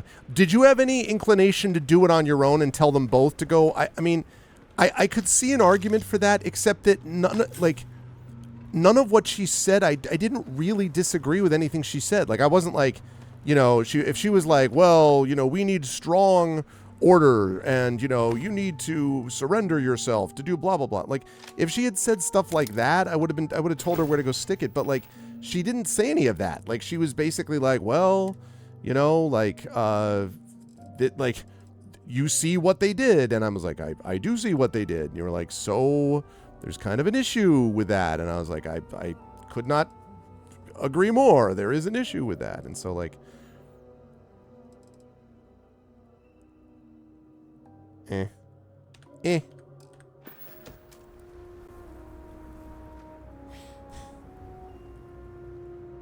What do you mean, wait. Who's Voy? Are you talking about the voice actor?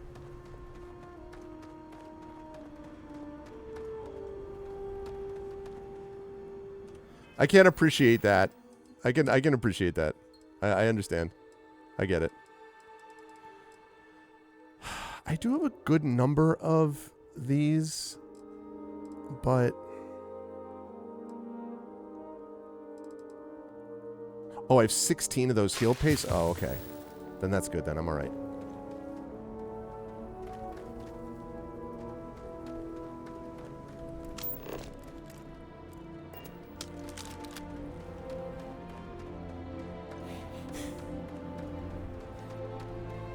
Yes. Oh, right.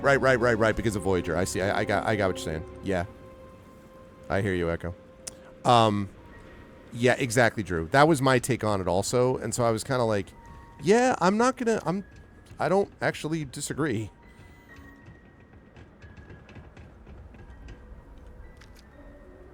And what does the Hunter offer other than just, don't you want everyone to be epic? Like, you know, there we go. Okay, I need to get one more enemy down, and then I can level up my armor piercing, which I think is going to be very useful. It's already been very useful. Okay. Did they have anything of value? An epic combat knife. Not that I use combat knives very much, but... Why is that better? Space Adept? Oh, got it. Because it's the same thing I have, but even better.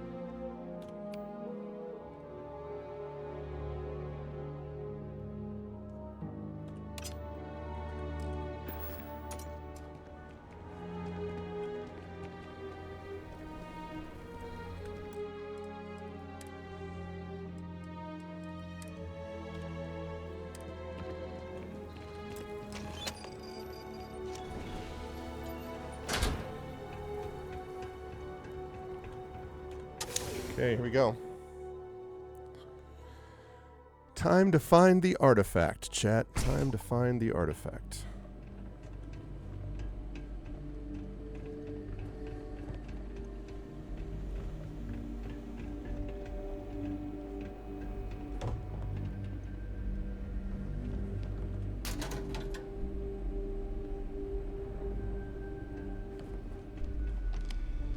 Ooh, that's useful, maybe. High alert. Unidentified ship incoming. No known faction markings. Everyone take up defensive positions. Now. Do I send it like an email? Outer garrison has fallen. Hostiles have no known profile. Tier 1 threat. Repeat, Tier 1 threat. Lock down the base. You're sending this in an email? Sincerely, your guy. Like, really?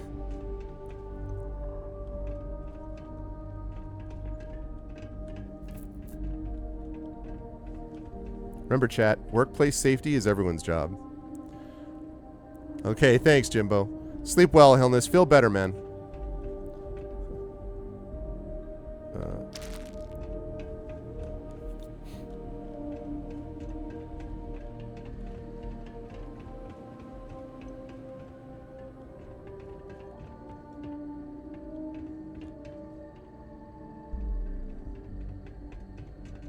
Good God, what did they do?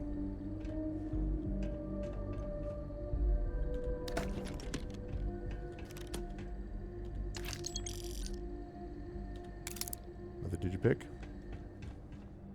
Oh, I will 100% be going in there. Okay.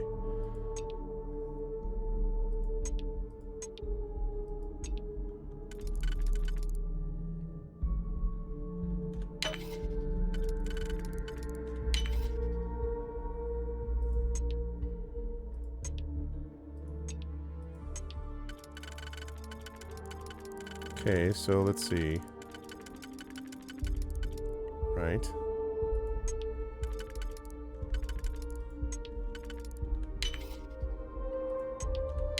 Okay.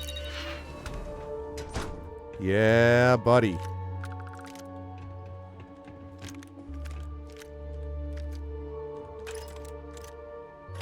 Oh my god, they prepared for a war. Look at this. Holy cow, you want to talk about a show of force.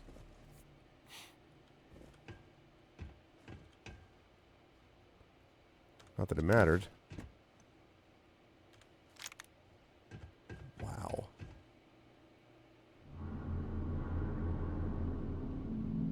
It's probably crappy, but...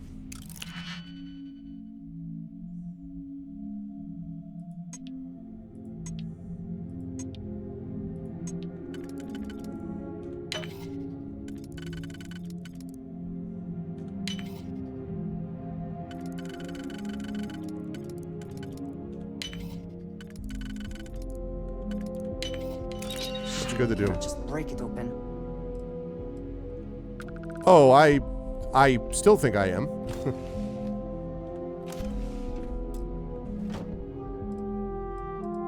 Not as good as what I have.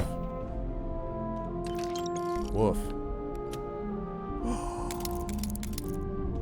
Digipacks. So many Digipacks. Feeling good. Yeah, that's destroyed. Okay. Now I just need to get out there.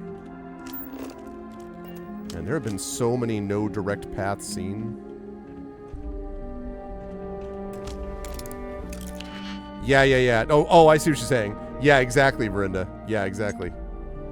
This seems like a fairly distinctive, like, stock up here for the boss. Which reminds me, I need to check my weaponry in just a second, which I will... Oh yeah, that's not even close to being correct. There we go.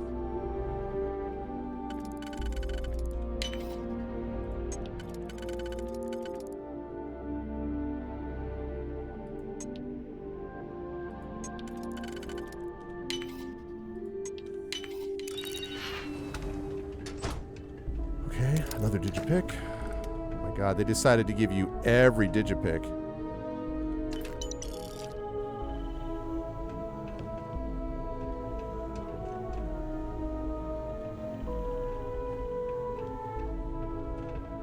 See, the other problem with the Starborn's philosophy is that they're just sort of like, well, none of these people matter because they exist in every other universe, so it doesn't... But it matters to them here, right? I mean, they exist, they have families here, they have people here. What gives you the right to be like, well, it doesn't matter because elsewhere they don't exist? Like, it's a complete lack of empathy brought on, I think, by generally a sort of like this being drunk on power, really, which is what being a Starborn provides you with. And you just kind of lose context for what you're even doing and why. Like, I mean, let's wake up, you know? Oh, I have to destroy these guys with a I'm going to destroy one of these people with a automatic weapon before I do this.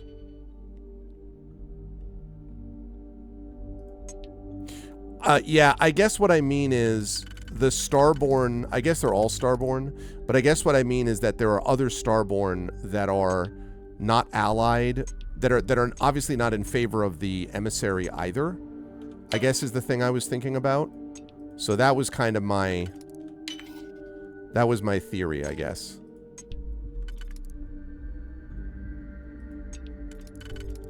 If that makes any sense.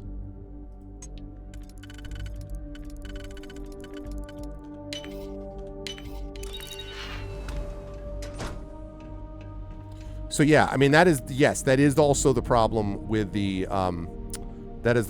hunter's approach. Yes, I agree. But I guess what I meant was that, you know, Starborn in general, the ones who are just kind of like, we deserve the artifacts and who cares who we kill in the process, because in the end it doesn't matter because blah blah blah. Like, those are the ones that I'm just like, dude, I just can't with that nonsense. Can't get on board. How the hell do I get there?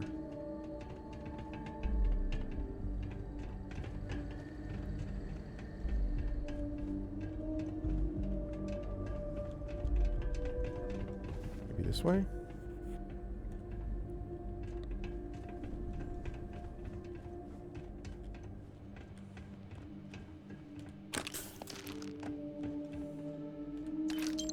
The spoils of victory.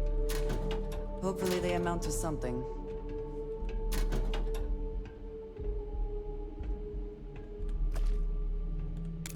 Another Digipick.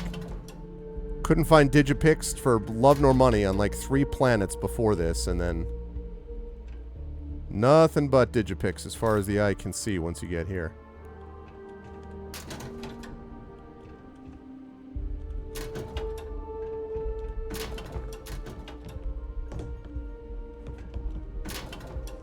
Wait.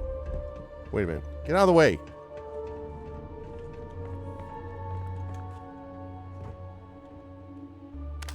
That is a high-speed data cable? It's a high-speed water hose.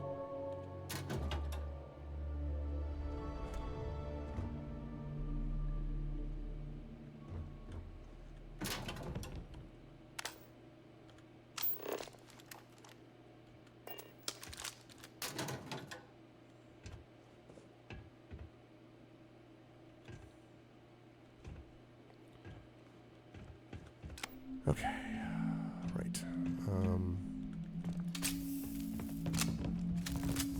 Lot of lockers. Lot of lockers. My No. day is...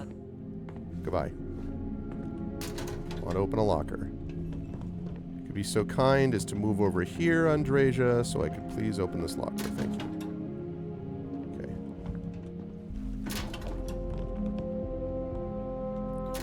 Personal groomer. 43 Ultra Mag. Okay, great.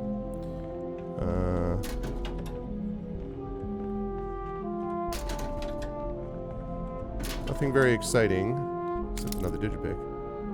And a cred stick.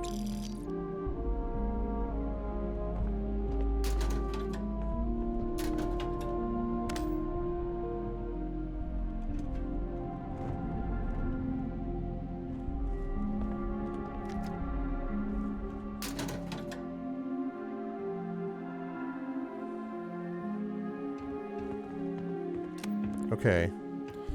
All I was doing in going in here was not so I could raid a bunch of lockers. I was trying to get to the freaking other room. Yeah. Okay.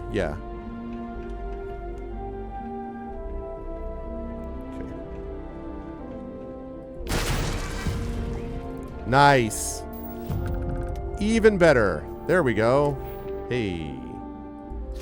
Armor penetration. Tax ignore 30% of a target's armor. Let's go. Okay. Now, do I have any of my... Do I have ammo?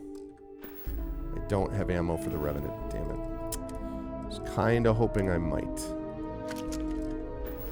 I do, however, have keel hauler ammo. Not much, though. Actually, I'm curious. How much to go up to the next armor penetration? Kill 50 enemies. Okay. Well, make it an opportunity.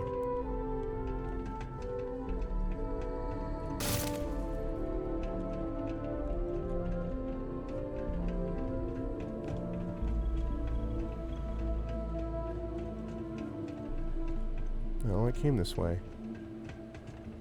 How do I get down? Oh, can I go down this way and around?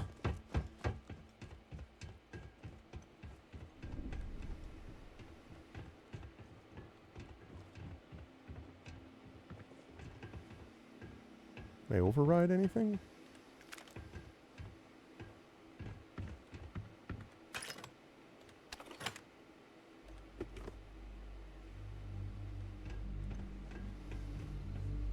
Oh, the computer's broken too.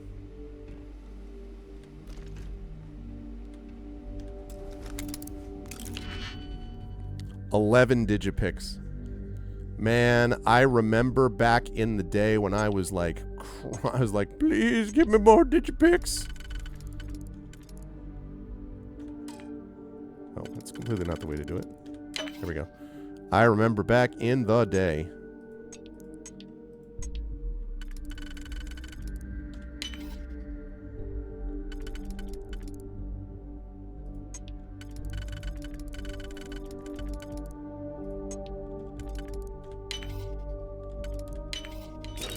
this is worth the effort. Yeah, actually, so do I. All I'm trying to do is get to the freaking area that I need to go. See that anomaly? The temple's artifact is reacting to all the fighting. It might be the only way through. Okay, great.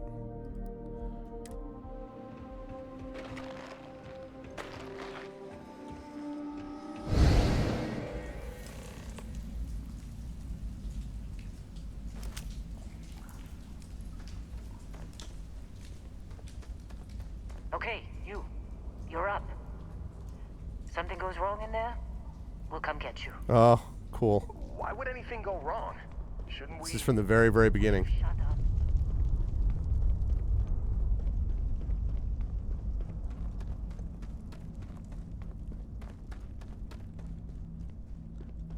Interesting. You all right? That was a shift in space-time. A dip into the multiverse. We'll have to go through a few more to reach the center. Both. Neither. Something much like yours, I suspect. A beginning, a regret. Thank you for the follow on my channel, Surprise. Vesnikan. All right. Keep yourself steady.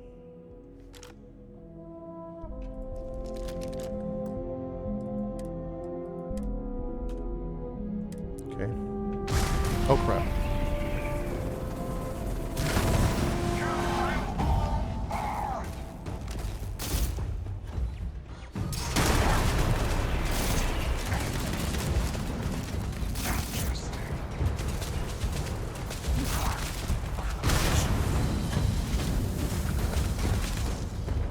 Excuse me.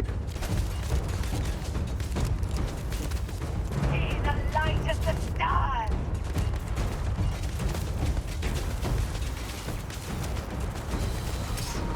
These are such a fight. Your enemies might disagree.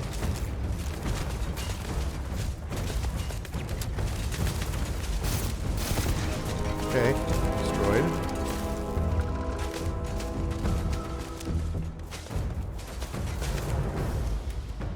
I cannot wait to kill you.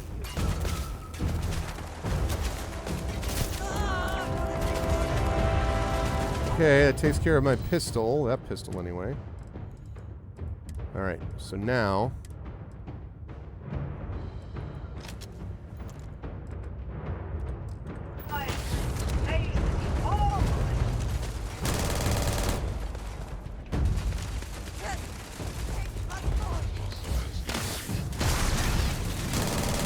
Can't hope to win.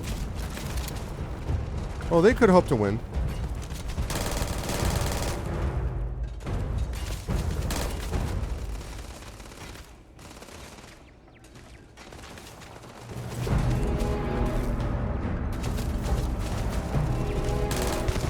Okay.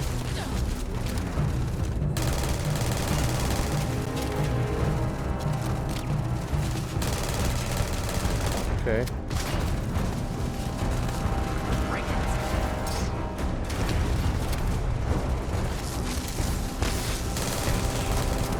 Okay. It's bad. Get some new. Let's get some new weapons going on here. Right. So. Let's see. Kodama is out. The Revenant was already out. Oh. Also out.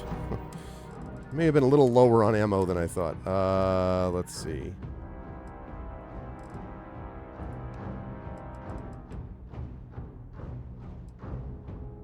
No.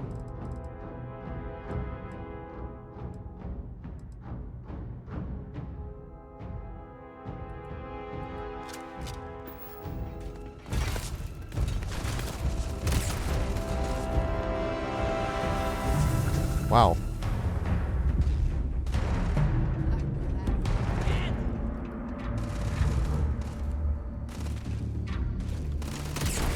System failure. Okay. Whew. Okay.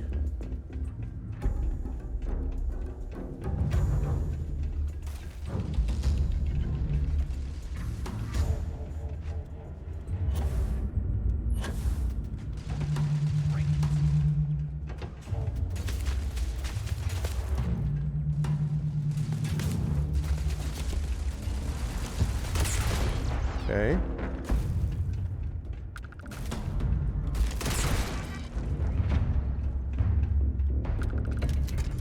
Liking the mag pulse. One shot, one kill. Damage registered. Enough! Unable. Repair not Damn. possible.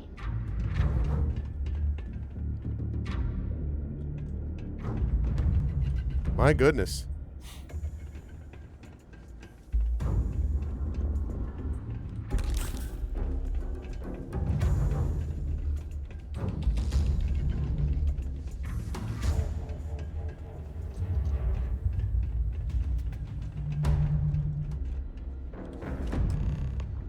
Okay. Find the artifact again.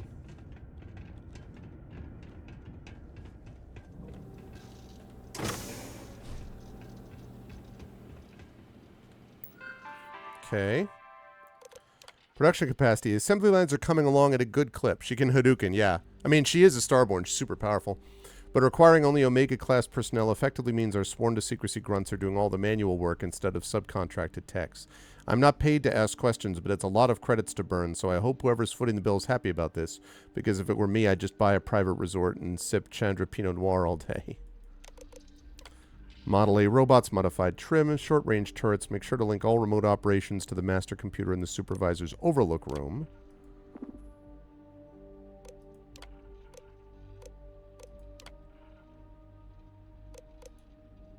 Mm-hmm.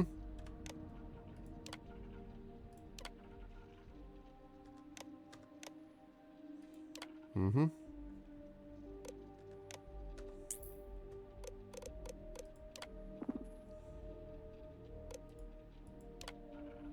Okay. Remove combat inhibitors. Confirm.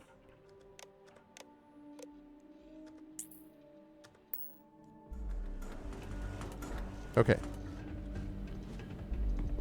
Now the robots are activated, but they're on my side.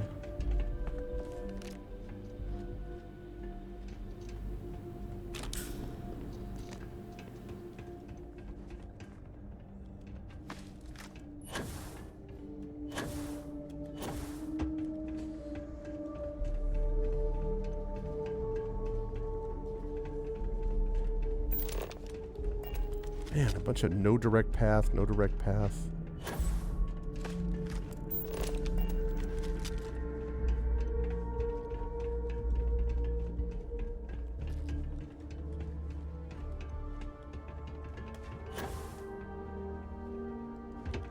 I mean, fine. How do I get up there? Or through there? Or... no.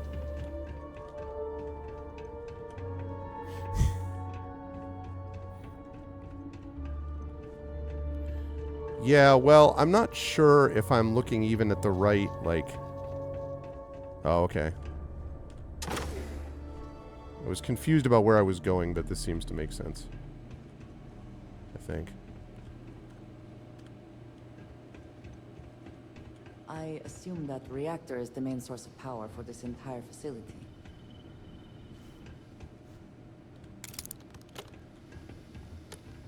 Okay. Dude just has some aluminum. Oh, an antique toy motorcycle. Alien bug paperweight. Okay.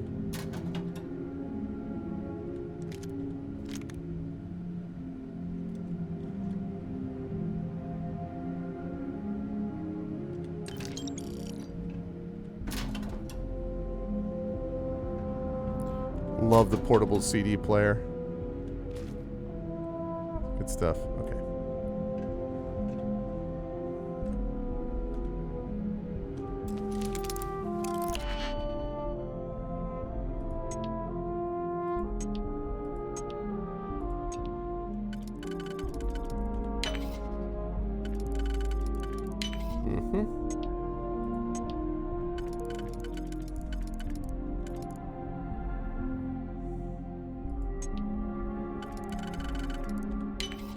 Yep.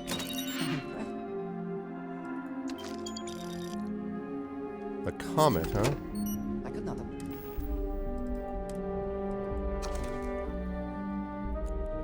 Oh, yes. There is a science fiction story, that's right, that was written by, I know, right? It's a good question, Dragon. I don't know. W.B. Du Bois's The Comet is something I've actually thought I might teach someday. Very cool, kind of a post-apocalyptic tale, but also with some very serious, as you might expect, questions of race and other things in there that are really neat.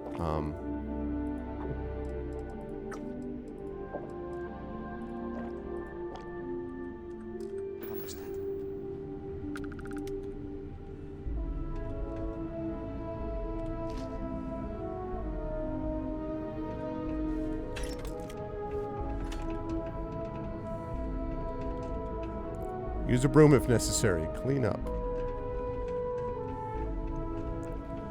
Cleanliness is job one.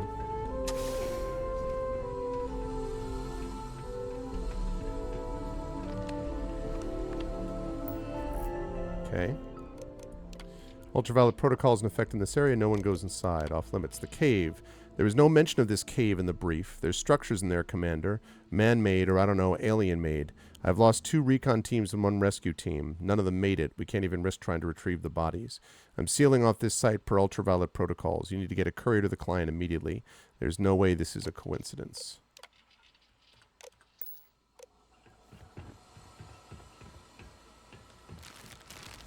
I think, spoiler alert, they didn't get the stuff there in time.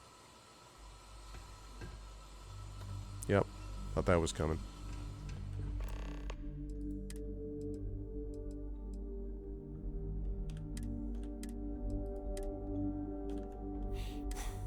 Okay.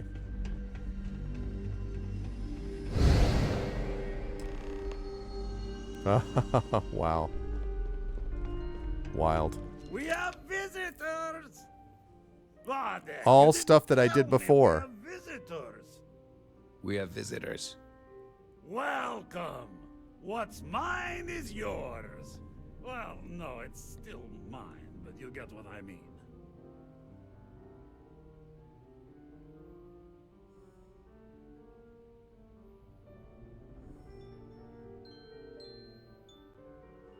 Okay. Just one sec, chat. Just responding to a message here.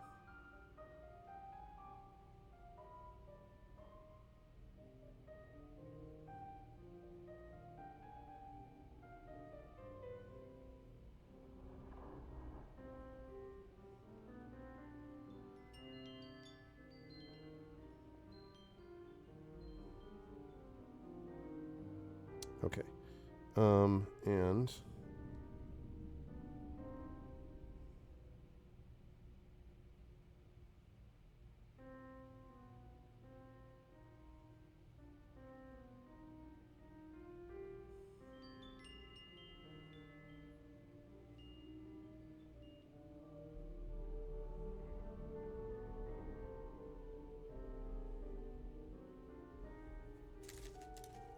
checking in my lovely daughter. Let's see. I'm still sorry I stole the artifact for you. I'm about to finish the most important collection in the settled systems. I'm impressed. How did you... You don't deserve the final artifact. This life you've led, you're nothing but a thief, an opportunist, a liar. It's more than credits that the Unity will demand of you. You think you have a right to the infinite? You're nothing! Guards! Now we're in business. Fall back! Yeah, we'll pay for that! Everyone run!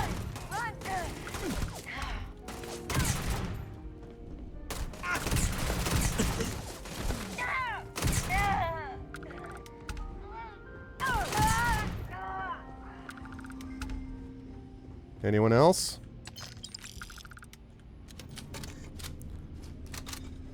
I have the same right to the infinite as anyone else, my dudes. Whoever this actually is that's doing all this stuff. Actually, really liking this rifle. I remembered that this was a good rifle, but I didn't remember how good. It's pretty good.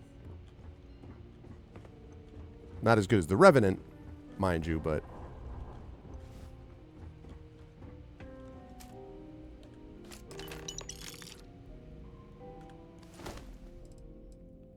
Oh my god. I'm not going to be putting it on, to be clear. But,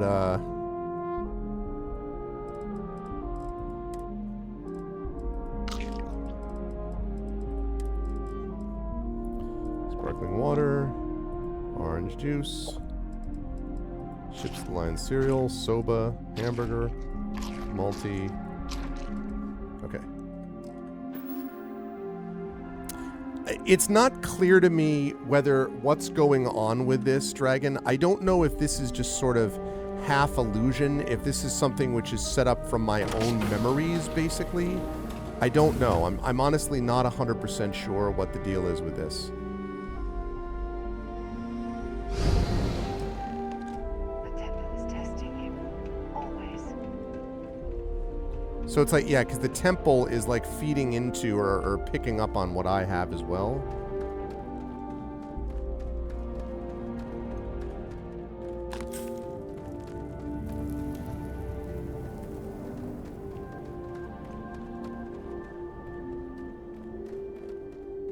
I know, right? I was thinking the same thing, Echo, actually.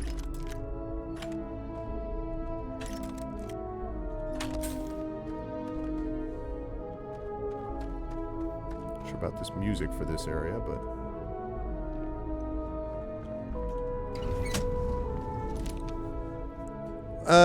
it's more that the temple is testing what I am as I head towards this unity.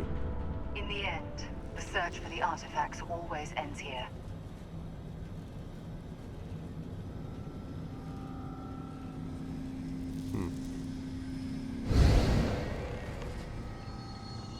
Come on, Rook. Come on. You can make it. That would have been me. Stepped on the juryman's road with us. Can't see another soul off to the void so soon. No.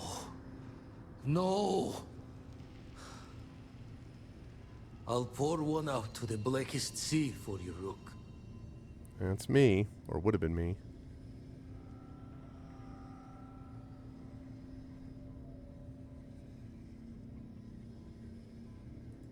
What the?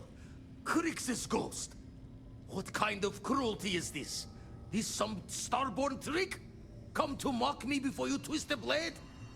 Wow. Multiple universes? You're a visitor jumping through the gates of space and time?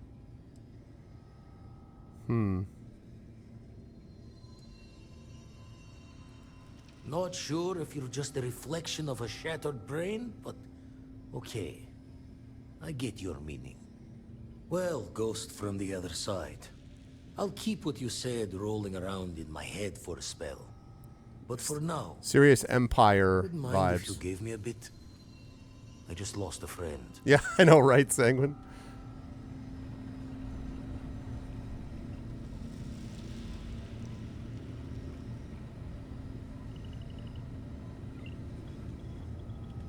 Don't know if you're from heaven above, or just some visitor from beyond. But, safe travels. Thanks, Vladimir. See you soon, bro.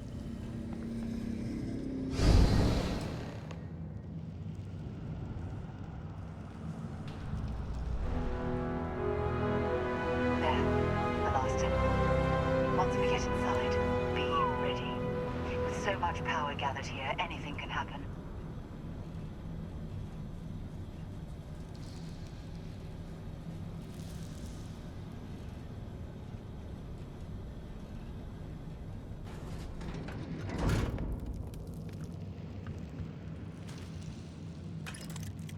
Oh my god.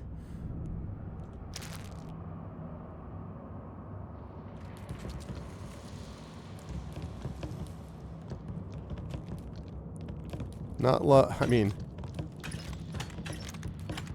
Remember that whole thing I mentioned about being for a war?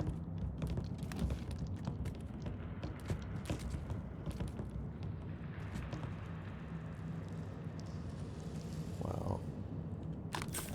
Wonder if there's a fight coming. Oh, shoot. I didn't want that one.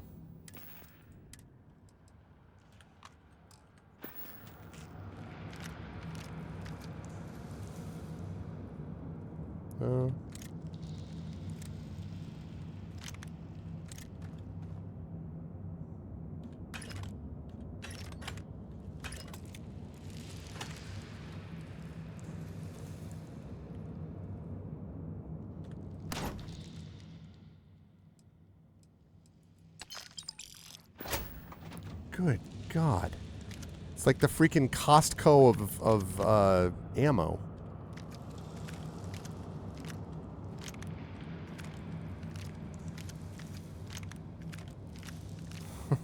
Jeez. Great. Just great. Yeah.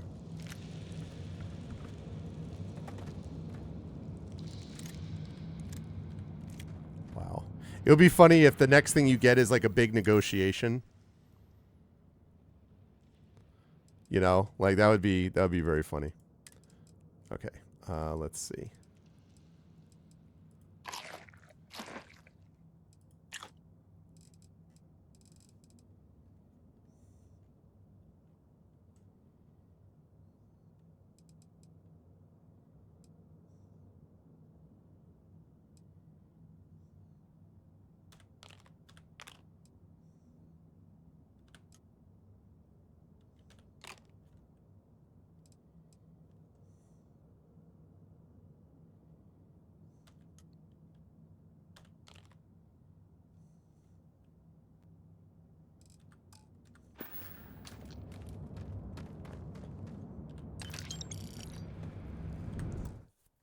That was a lot. I'm here to tell you that was a lot. Rescuer's axe. I'm rescuing you. Yeah. It's true. I haven't lost my edge. I asked you a question. Oh boy. Gaze into the abyss of the infinite.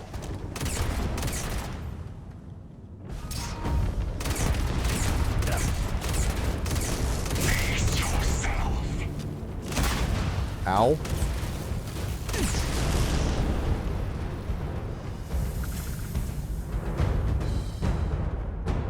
Oh. Dinner takes all this to phrase, is it not? I think you made a mistake by coming close to me in that spot. Wow. Screenshot. Oh no, grinning in knowledge of what happens. Here, hold on 1 second, chat. I gotta make sure that, 1 sec.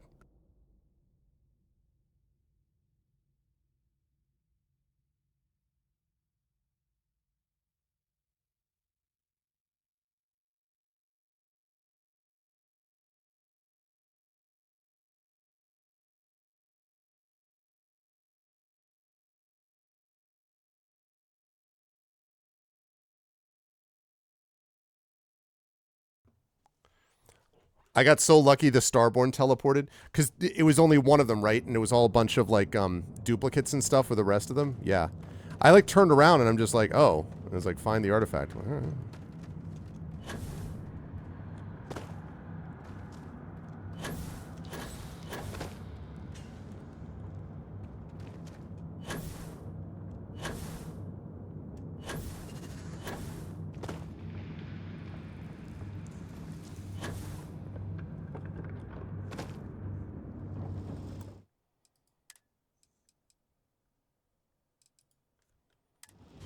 Okay.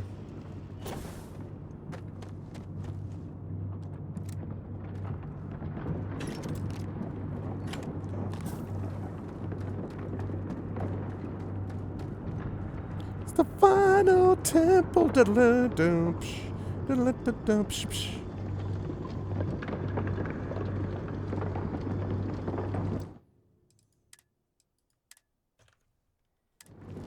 Okay. Oh, wow. Then I guess I did get lucky that he decided to come right there. Does it even say clone when you kill them or whatever? Or do you know? Or is it just exact duplicates?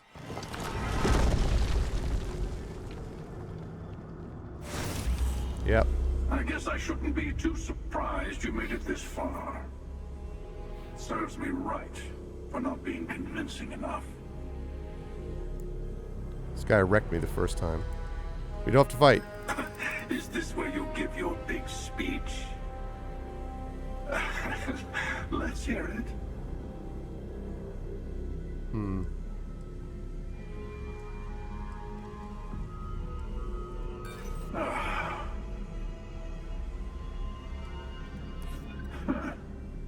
Maybe.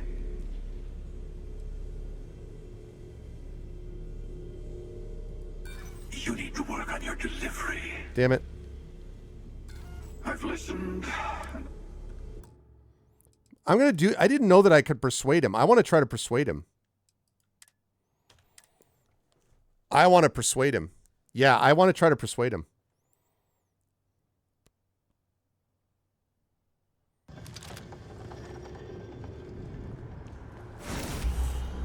I guess I shouldn't be too surprised you made it this far. Is this where you give your... You haven't been listening to me. The Unity doesn't judge. It's open to whomever can get there. That's all. Who's saying I disagree with Yeah, I them? had a feeling that wouldn't work.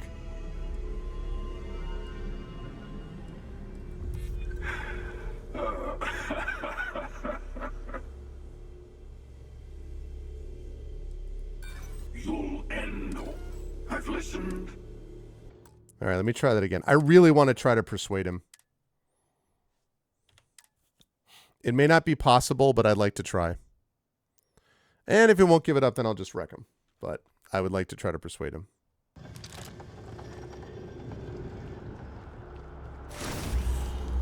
I guess I shouldn't be too... Is this where you give your big... Force the multiverse to be different.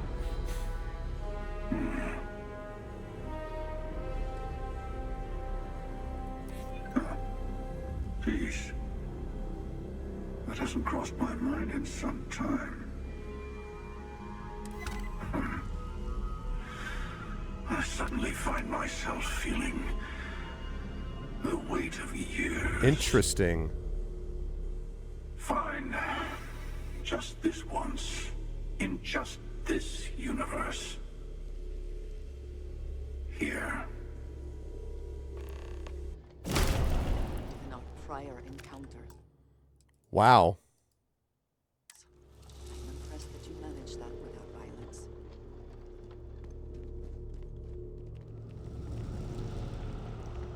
All right, emissary. You've done it. The temple's artifact is yours.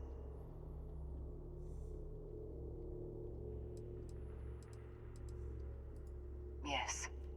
For now, with every Starborn out for themselves, conflict is bound to continue. One day, maybe that won't be true. No, this was your victory. You've proven that you're ready to enter the Unity. I know we aren't from the same universe, but it kind of feels like old times. Here.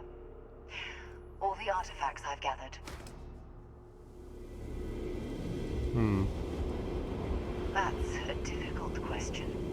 You might as well be asking, when is the Unity? Why does the Unity exist? Or how does the Unity truly work? It's not a fixed place in space-time. You'll be... well, you'll have more luck understanding when you get there. Place the armillary in your ship, then power up your grav drive. It'll take care of the rest. You'll see the glory of our multiverse and your place in it. Then, you'll be asked to make a choice. I'll say no more. Okay. I would speak to them before you go. No. My place is in this universe now. Okay.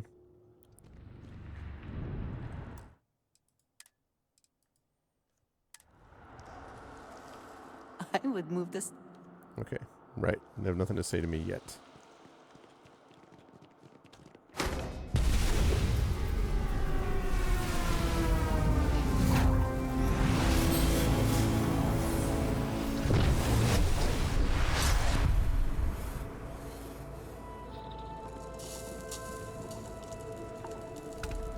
You've earned the My favorite person.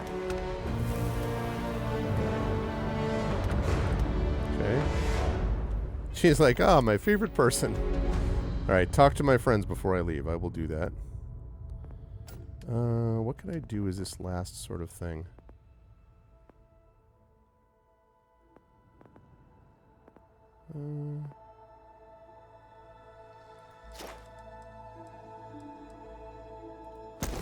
Just for the hell of it. All right. So, the Unity awaits. Exactly. I'm not as afraid as I thought I would be. Stepping away from the world you know can lead to a better place. Yeah, screw everyone in this universe, bunch of jerks. That is not what I meant. I would not want to leave it behind so easily either. I just meant that life keeps going. Even when you have lost everything. Do you think we will see each other after the Unity? Will we even recognize each other if we do? Part of me does not want to. I could stay here with everyone. With you. But I will step into the beyond whenever you are ready. I know this is what we have all been working for.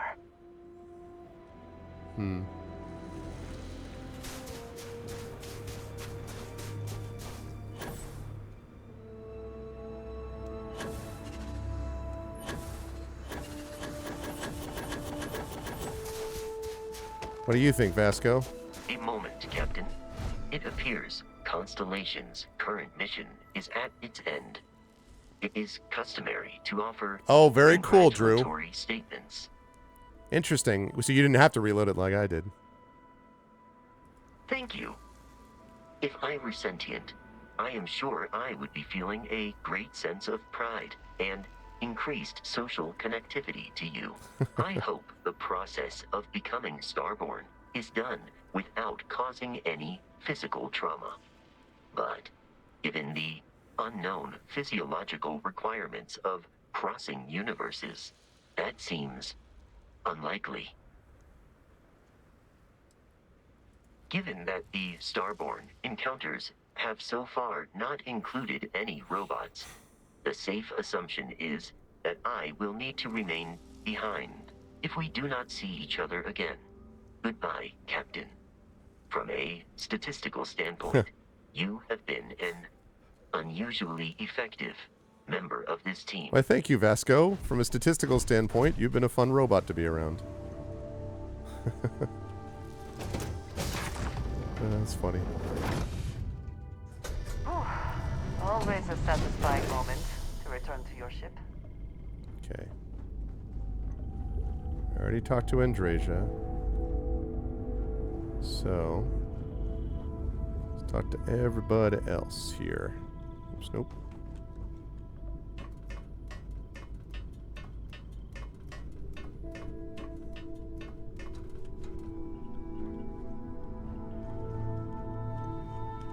I can't wait to get to the Unity! I've been reading all about parallel universe theory, and I'm so ready to meet another version of me. You think it's okay if I call them Cora too? I think that's fine, Cora.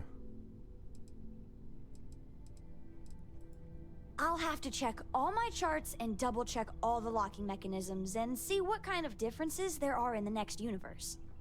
You know, in case we get into the kind of trouble we always do. Look, Dad said that there's a chance we might all get separated after we go to the Unity. You don't think that's going to happen, do you? That's what Dad said. I feel kind of bad, you know? That I want to go anyway. No, we're not going to kick I'm the sure kid. gonna miss the lodge, but I can't wait to see what happens next. I kind of like Cora. Heck of a thing we pulled off.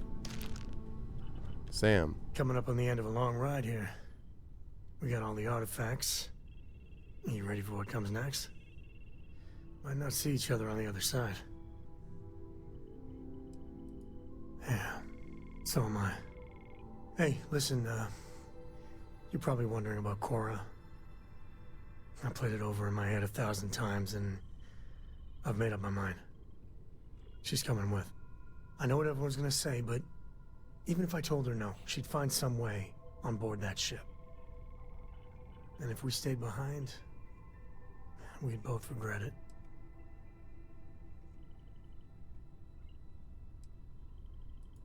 I'm sure plenty of the others won't like it, and I'll be worried like no tomorrow if we don't end up in the same place.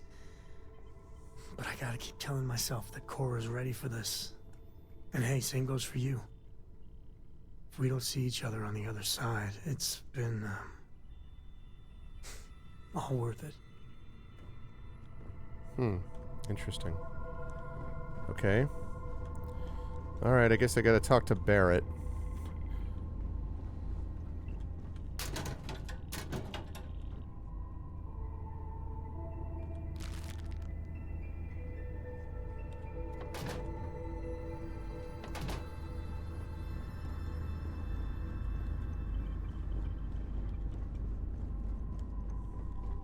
Barrett. Always knew we could pull this off. Finally, these new universes won't know what hit them. It's like the first guy I met after from the Constellation. Barrett and company from here on out. I suppose we can do that. Classic. Look, if this is a are we doing this or not talk, then stop right there. We're doing this.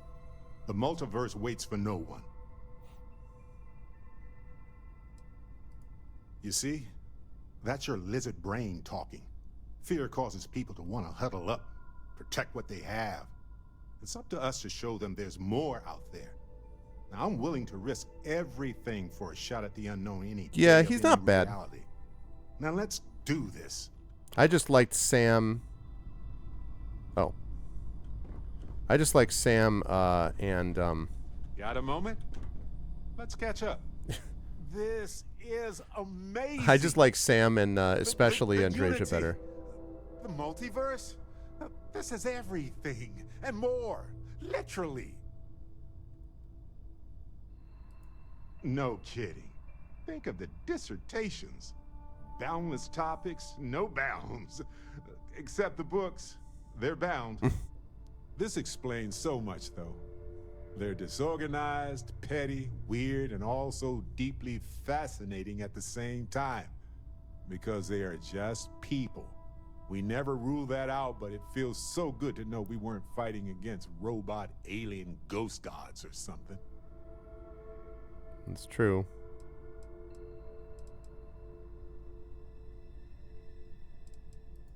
No, not even slightly. They're people who obtain power in some unfair way, and some of them have used that power to cause suffering, and others just didn't want to share. But that's what regular people do every day of the year. True. We need to approach this critically and carefully. We can't just jump in. Or, I mean, we could, I guess. But it all comes back to this. We don't know what will happen if you enter the Unity. You might lose yourself or become a two-headed space shark. There are too many variables. No, I didn't. It crossed my mind. But everybody has lost somebody, and most of us have lost many more. It can't be the deciding factor here right now. It's more of a possible benefit. Of course, at the end of the day, it's your choice. But I will say this. Our entire purpose in Constellation is to explore. Why would we stop now? It's the nexus point for all universes with infinite possibilities. What could go wrong?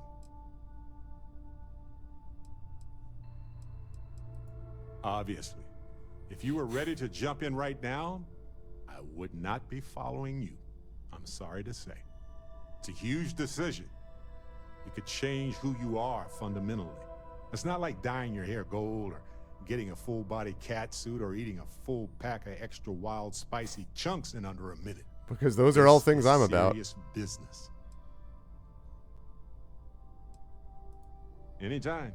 The possibility of turning evil aside, I appreciate you taking the lead on this. You're guiding Constellation to new frontiers, new discoveries, and we should all follow your example. On that note, there's something else I'd like to discuss with you, if you have time. It's not on the scale of entering the Unity, but it is tangentially related. What's that? Thanks. This has been swirling in my brain goo for a while now. So, I've been pondering over what's happened and what it all means. And I've got a favor to ask. A teensy-weensy favor. About the size of a plank length, really. I think it's time I joined you in the physics-bending powers business. See if one of those temples works for more than just you. What, you think you're the only one who can walk around in a cape and tights? Granted, it's just a theory, but I venture anyone who experiences visions from touching an artifact is now connected to them. Mm-hmm. You got a vision, I got a vision. You got a power, there go. Well, we don't have to go right now. Maybe after we get something to eat.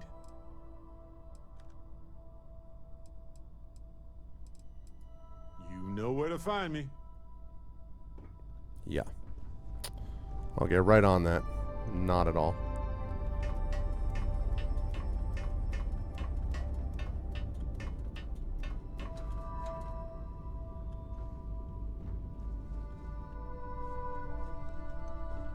Whoops.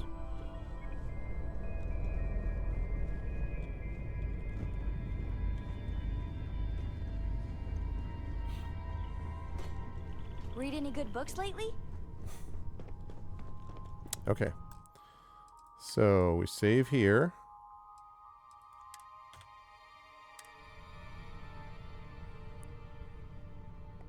No, I didn't. I don't even remember having seen that the way it was, but...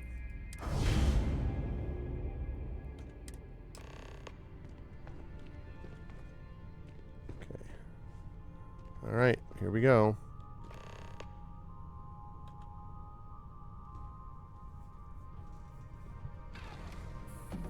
No, we're not kicking her just a little bit. Time to greet the stars.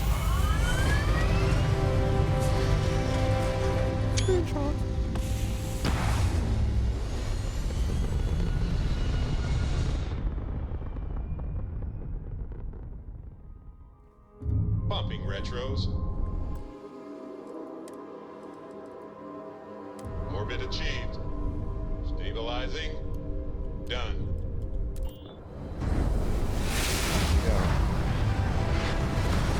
The minute you just put power into it.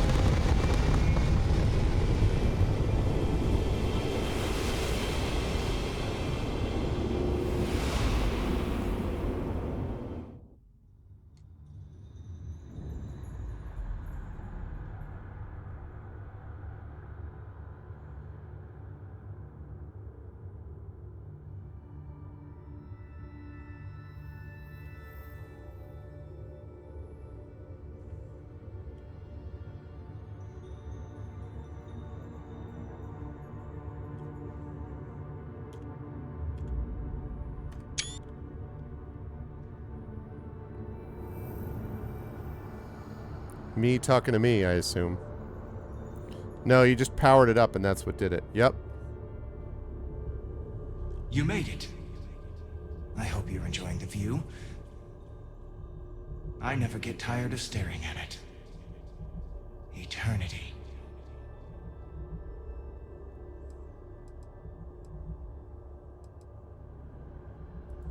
A thought occurs.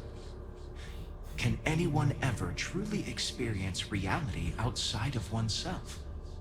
All of time and space filters through a singular perspective. You're just jealous of the awesomeness of the mustache, Dragon. I am as much you as you are a part of everything. All points connect to here. When a star is born or dies, its existence beats through the heart of this place. The unity. I have seen all you are, have been, and could be. Do you feel like you've lived a good life? Is there anything you regret?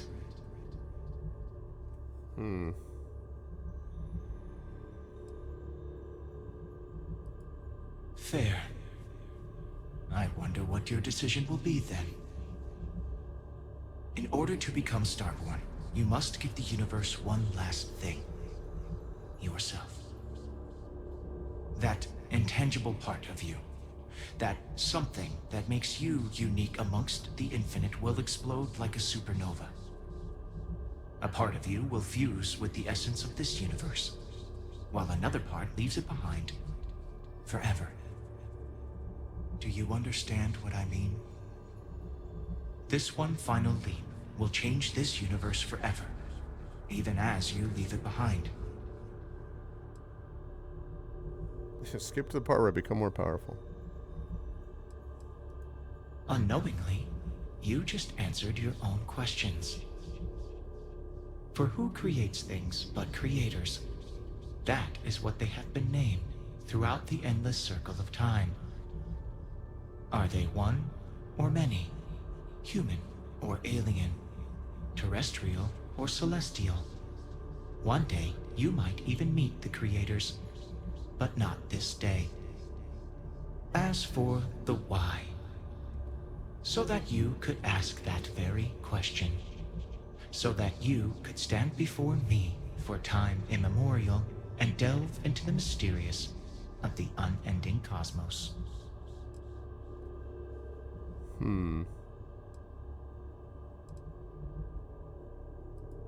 Much like the death of a star creates new kinds of matter, so will the part of your being become fused with the unity itself.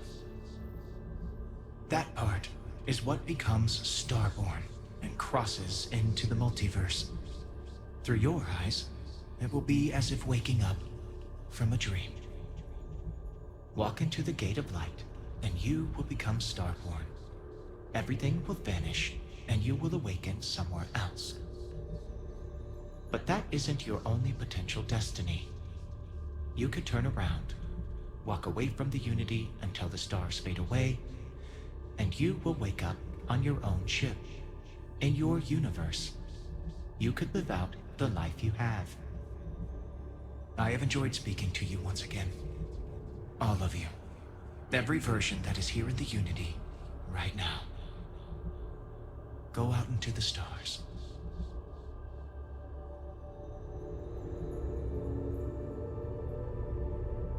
As you consider stepping towards infinity, I offer you a glimpse into what will happen to the universe you may be leaving. As the essence of who you are is spread throughout space and time.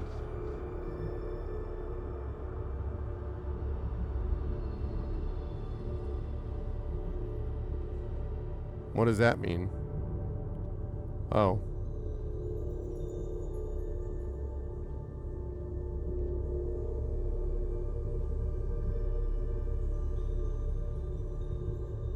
Your work with UC SysDef against the Crimson Fleet is a triumph of law over greed. The UC establishes greater security throughout the settled systems. Travelers throughout the stars will be safer.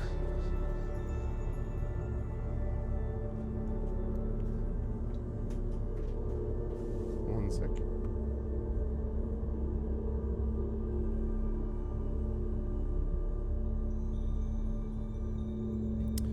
Hang on 1 second, Chad. Just putting the child to bed before you do this. Be right back.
Okay, hey Esterma. How you doing, Esterma? How's things going? What's the update? And also, hi everyone.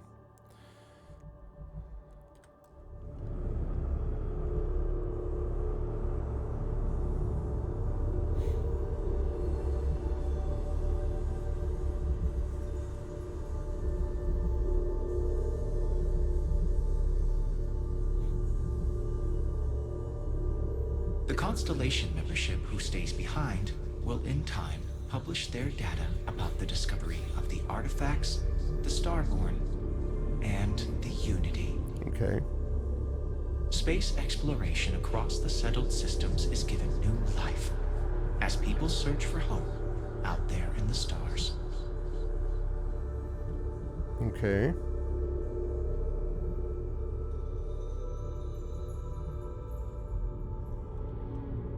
The emissary remains in this universe, but your faith in them inspires them to seek out those they believe are worthy of finding the Unity. Many noble Starborn will be reborn under their guidance. Interesting.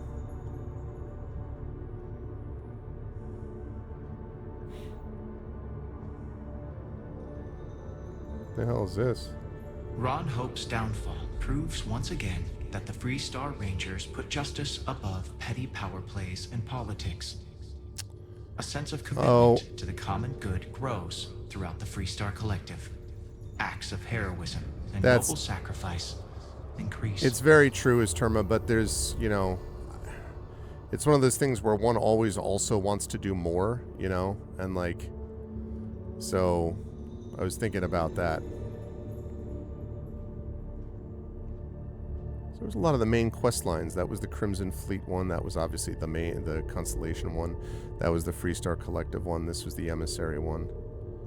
And of course, Andreja.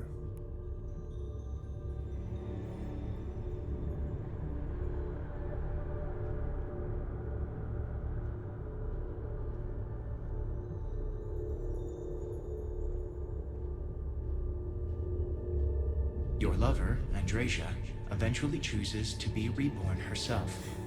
Your commitment to each other bolsters all relationships in the settled systems. Marriages blossom. More people in House Varun begin to question its orthodoxy and look to the outside world.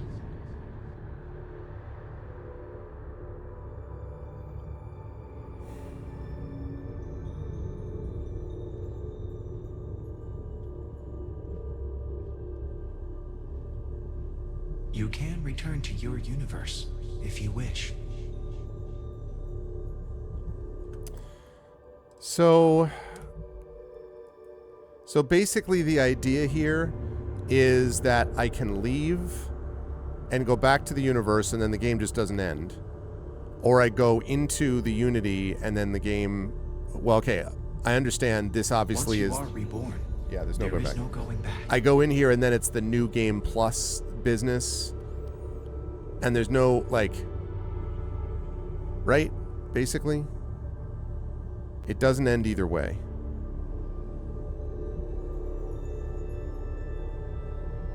The gate of light will take you to another universe, or simply walk away until the stars fade to return to your ship. But I mean, if I return to my ship, it's just doing the, okay, now you can do a bunch of other side quests, right? You know what I'm saying? Like, this is the thing that I want to be clear about, because I mean, I get the basic premise, but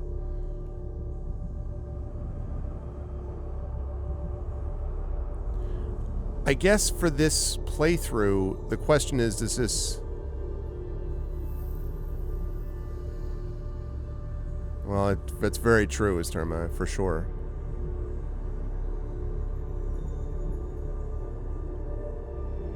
Right, but what I'm wondering is, so this is I'm gonna say something which is gonna sound like a stupid question, and then I'm gonna explain what I mean. I'm gonna sort of try to define it. Which one is the roll credits option? And I don't mean that I've won. I understand that New Game Plus means there's more to do. I guess there's some broader story. You know. What?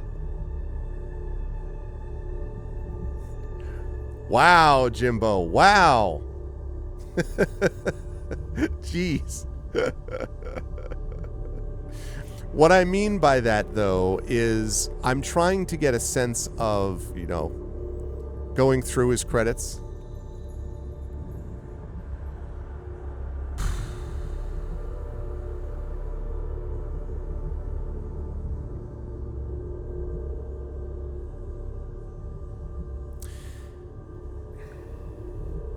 See, here's the hard part for me. All right, it's time to get real deep here, chat. If I were actually in my own life going through this, I would turn around and walk back. I would not go into another universe. So, yeah, I probably will do that. And I would be interested in knowing how NG works. Like, I assume you do this a bunch of times, and then eventually, like, something works so that you end up, like, I don't know. You end up doing something where eventually you, in quote, win. You know what I mean? So if this were me, I would turn around and walk back. But I don't want to do that because, obviously, in this game, if I turn around and walk back, I'm just like, okay, the game is just continuing. And, like, okay, but I could just reload a game.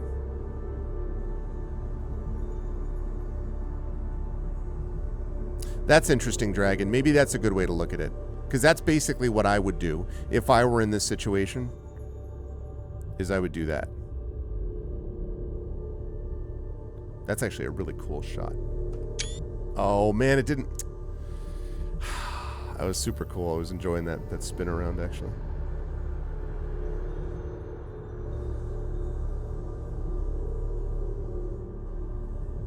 All right. Well... All right, I'm going to save here, and then I'm going to walk in, or no, yeah, then I'm going to reload it.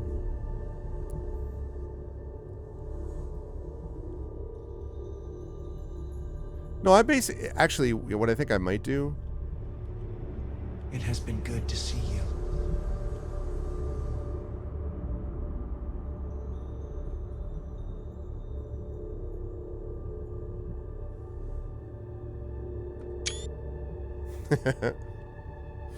Okay. Okay. The gate of light will take you to another universe. All right. What I do like is that they're not pushing you in either direction. I do like that. The stars fade to return to your ship.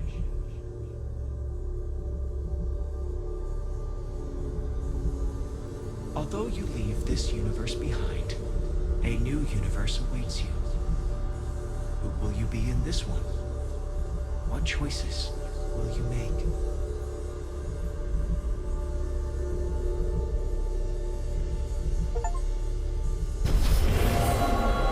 One giant leap. Oh, yeah, I guess I could have done that, but...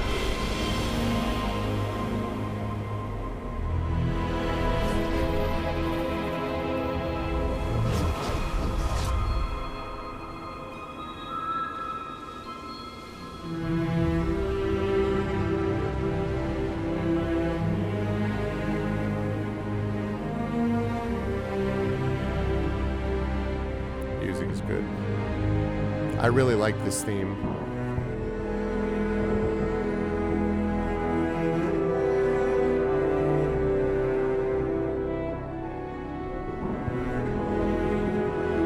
Yeah, right, Prince Justin?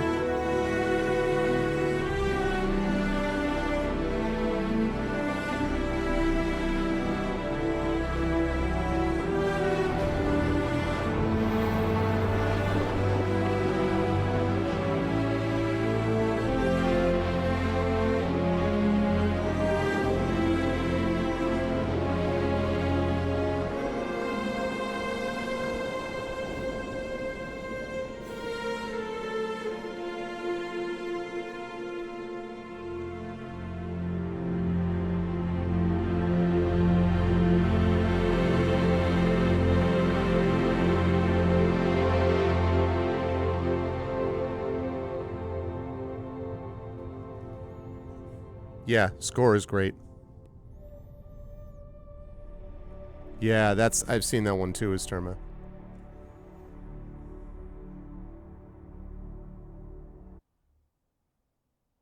You know, again, I understand the limitations, but I admire the ambition of the game.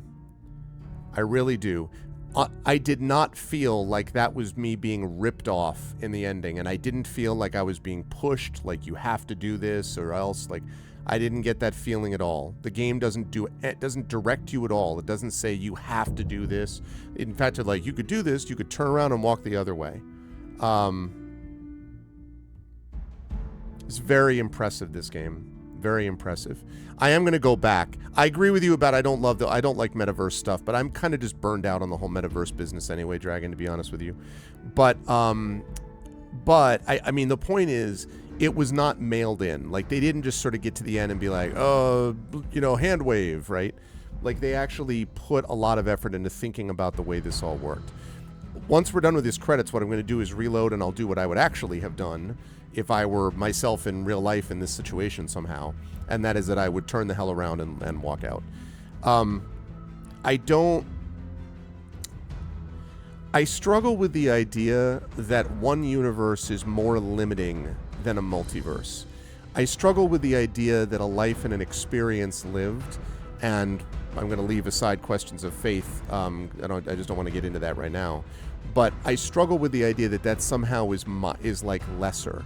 So if you turn around and you go back, like, well, you're just doing that because, like Barrett said, like, that's your lizard brain talking. Like, no, it's because I value the connections that I made in this universe. Like, we talk all the time about the importance of mindfulness, right? Of being mindful of the moment, of being mindful of where you are and who you are at that moment. And to me, part of mindfulness is acknowledging the joy of the moment in which you live, not because you're then because it doesn't take on the question of what does that mean later, afterlife, all that stuff. Like, the afterlife stuff is sort of irrelevant to the question of, are you mindful in the joy that you experience now, right? And so to me, the idea that what we just need to do is just sort of explore even bigger spots. I'm like, there's a whole universe that I haven't explored back there. Right? There's a whole universe of love, so to speak, that I haven't experienced yet with Andrasia. There's children in the future. There's, I mean, it is nice that they give you the stuff about what's going to happen when you leave so that you don't feel like, but what's going to happen to A, B, C, Q, X, Y, Z? Because based on what you've seen, that a lot of that stuff is going to be fine. And that's cool. But I still feel like there's a connection individually to my life at this moment here and this universe at this moment here, that it seems to me is worth exploring more, without giving up on it and going, now let me go to another universe. And the only, to go back to Dragon's point for a minute, the only metaverse story that I've ever that I really like is the Across the Spider-Verse stuff. And that, I think, is done so beautifully because, in an odd way, as much as it is about the metaverse, right? As much as it is about the multiverse, it's really about Miles Morales in this universe, right? The point at the end of Across the Spider-Verse, when he says, I won't spoil it for people, but at one point he says, I'm gonna do my own thing. That is a very powerful, I think, acknowledgement of the self. And I don't think that's ego. I think that's an acknowledgement of the, depending on your view of it, the divinity, the spark of the essential, the spark of the universal essence, whatever you want to call it, that exists within him. And so to just throw that aside and be like, what we need is bigger. Like, I need to look more and multi. And I don't know. I would like us to be ambitious, but I'd like us to be ambitious with the way we explore ourselves and each other. I'd like us to be ambitious with the way that we approach things empathetically. And that doesn't require, I think, the need to go to a multiverse so we can get bigger than where we are. I think there's a lot of big we have to explore in this moment now. So, yeah.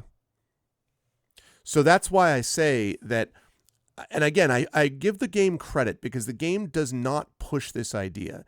I think a less able version of this would suggest that basically, well, you can turn around, but then you're limiting your life and like you're going to restrict yourself and blah, blah, blah, blah. Like, you could say that, in the game could have pushed that, But it doesn't, right? What the game actually says is, if you go back, then you can live out the life you have in your own ship. It doesn't say, by the way, you can't go to the Unity. But if you live the life, if you go on to this new place, to the whatever the new universe holds for you, then you can't go back after that. But it doesn't give you just remember, if you go into the universe, if you go back, like, you're kind of like being restrictive and limiting your life and all that. So, I don't know. I need to think more, I think, about it, but my view is that I think I definitely would turn around and go back.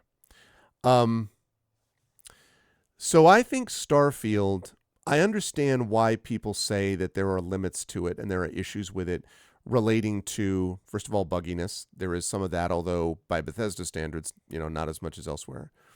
I do recognize that there are the not being able to go from planet to planet in a seamless way does have a tendency to cut down on the exploration nature of this, which is something that Skyrim does very well. I have one of my first screenshots that I have in a folder after I started streaming on Twitch is of a character looking over the mountains of Skyrim and seeing, like, you've got like a crypt here, and you've got a city here, and you've got some temple there, and you see a dragon in the distance, and that you can go to all those places seamlessly. The only time you translate transfer to another area, the only time you have to load another area is when you go into a city, or you go into a dungeon, or you go into a thing. And so my view on that, yeah, sure, Esterma, for sure, man. So my view on that is, I like the seamlessness of Skyrim's exploration, and that's something which I do admit gets lost when there's all of this fast travel. I don't just mean fast travel. I mean, you literally can't fly from one planet to another and have it be a planet. When you get there, it will be like a flat thing. You can't really like fly down into it in the same way. So I think that's something which, is an engine decision. And the engine decision itself, of course, is restricted and limited in some ways. And I did use some mods to improve aspects of it, and that's unfortunate also. And even now, there are a few of the side quests which are still bugged for me, and that's obnoxious and shouldn't happen. But having said all of that, I still find the ambition and a reasonably well-executed ambition here. Would I have preferred that they did 15 planets very fleshed out, as opposed to 1,000 planets, like 5 of which are fleshed out and 995 of which are basically just variations on other planets? Yes, I would. But I think there's a lot going for Starfield, and I think the unreasoning sort of backlash hate that people started to have towards it at a certain point was overboard. Not a perfect game, no, but a good game, a solid game, a good game that has the potential with future DLCs and things like that to go even further. So I would give this, I think, an 8.5 out of 10. I'm leaning, if I did quarter points, I might do 8.25, but I don't want to do that because I'm more towards 8.5 than 8, but I'm clearly not 9. Like, it's somewhere in that 8 to 8.5 range. Because of the ambition, because of the scope. I really enjoyed my time with Starfield. By the way, gunplay was excellent. I thought ship combat was pretty good as well. This isn't Destiny 2 in terms of gunplay, but it's awfully good. It's very good gunplay. I liked the shipbuilding was actually kind of fun. I didn't want to do more of it than I did, but like for people who want to do that, I can see people getting lost in that. I didn't do anything with outposts at all. I wasn't, because I don't care about that stuff. But if people wanted to get into that, that's another thing you could absolutely do. Crafting doesn't interest me. I did a little bit of it, but very little. I don't really care about crafting. I care about story, about role play, about the adventure experience, the gunplay experience. I do like some ship combat. All of that was in there. So in a way, you can pick what parts you want to emphasize the most. I still had a ton of side quests I could do. I still had a ton of stuff that I didn't get through. but so it is very large as a world. And I will end up having spent about 84 to 85 hours in this playthrough. I don't love the idea that to really get, and I don't fully know if this is true, but to kind of get the real ending, you need to do a bunch of like NG plus playthroughs, because to me that's basically busy work, right? It's basically, let me go over this again. Let me go have the same interactions again. That I don't love. So that I would have liked to see. That is just something fundamentally I'm not a huge fan of, but yeah, disjointed. Right, Dragon, which makes this Starfield and not Star Citizen, right? I mean, because No Man's Sky went the other way. No Man's Sky is, of course, seamless, and No Man's Sky is pretty amazing in a lot of ways. But No Man's Sky, for all of its strengths now, there's really no story. I mean, there's just very, very little story. So I like that there's a story-driven part of this too. Yeah. Oh, that's interesting, Jasper. There's a bit of a difference. Yeah. I mean, that to me is almost that. And I'm not saying that Bethesda's trying to do this, but it almost feels like you're just inflating the playtime. And I didn't like the game enough that I want to play it multiple times. I wouldn't mind playing other quests I haven't already done. And like I said, when the DLC comes out, I could see DLCs being part of this. Like, I'm cool with all of that for sure. But am I sitting there going like, man, I can't wait to go back to the very beginning and like, I loved the first quest, the Freestar Collective, I love that line. Do I want to do all of that again? No. I love the Crimson Fleet, as Drew had said I would. And I think also Jimbo had mentioned I would like, and some others. Void Smoker, maybe. Jasper, I don't remember if you mentioned this too, but did I like the Crimson Fleet thing? Absolutely I did. Do I want to go through the 10 freaking missions to do that? Not really. The quest of the Terramorph. I never even finished that, and I'll tell you exactly why I didn't. I don't want to do Alien Hunter. That doesn't interest me. The story interested me. The getting to know the characters. I liked the characters and the NPCs interested me. I loved the sense of humor in some spots. Honestly, you want to know my favorite sort of small thing? I'm not saying this was the overwhelming thing for me, but my favorite small thing was the parent quest. The parent background. I thought that was so cool. And that's the other thing too. I'm just going to leave my parents? No. No. So I think it's neat. You did all the faction stuff. Well, but the thing is though, Drew, but you have to do all the faction stuff again, though, right? I mean, you have to start from the beginning. Like, this is the thing. I don't want to play the beginning again. Like, I played the beginning. I like playing more stuff or different stuff, but I want to play the beginning. I already did it.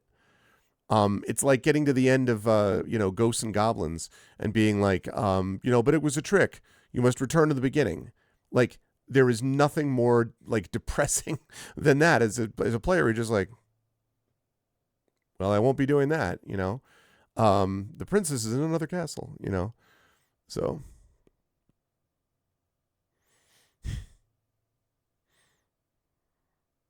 There are a lot of underbaked aspects to it. You're doing what? Can you describe what that means, Jasper? What do you mean by underbaked? And so, Drew, but the thing is, though, you have to get to the point where you can open up that faction stuff, though. Right? Like, I did the UC faction quests all the way up to a couple like random bounty missions or whatever, but I pretty much did that. I did all the Freestar stuff again, except for like a bounty mission or two. I did the Crimson Fleet thing, which is tied in with UC. I did most of the Constellation stuff. I didn't do the Constellation thing for Walter, where I went and checked out, did an engineering thing on why his company wasn't deficient, because I couldn't have cared less about that. But so if New Game Plus was not New Game, if it meant that you had already done these other quests, so what you have left is the stuff that's left over, well then sure. But if you have to go back and do everything again, then it's like, I don't know. It just takes away my sense of accomplishment. Like, I've done something. I won it. I've finished it, And even if there's little mini bounties or side quest things you could do, I've basically done it, right? But that's not what we're talking about here.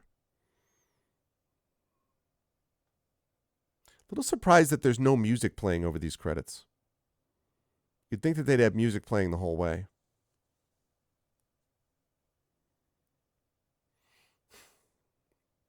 I think Starfield came in second for me for my game of the year behind Jedi Survivor, and I think that's where I would keep it. I think I would still have Jedi Survivor as my best game, as my game of the year, and then Starfield was 2. This was my 2. Okay, yeah, I think I would still keep. I think I did this in the right order. I did in the right order, and there was, and I love the boost pack stuff. I also did some. I did some stream. I did some playing off stream. I probably played, I don't know, 8 hours maybe off stream. Maybe 6 hours. Might have been 6 hours off stream. And I did sort of like stuff that was basically just like, go get a bounty, go take out this dude, like stuff that was sort of the sort of simplistic quest stuff, not the major quest stuff. And and that was cool, but like, it was cool because I knew the main stuff I was saving for this. I think of the quests, I honestly think, man, I went back and forth on this. I think my favorite quest line, the Crimson Fleet quest line, was great. But I think my favorite quest line might actually have been the first quest line, the Freestar Collective dealing with the First. I don't know why. Something about that I really liked. I'm not sure why that was the case.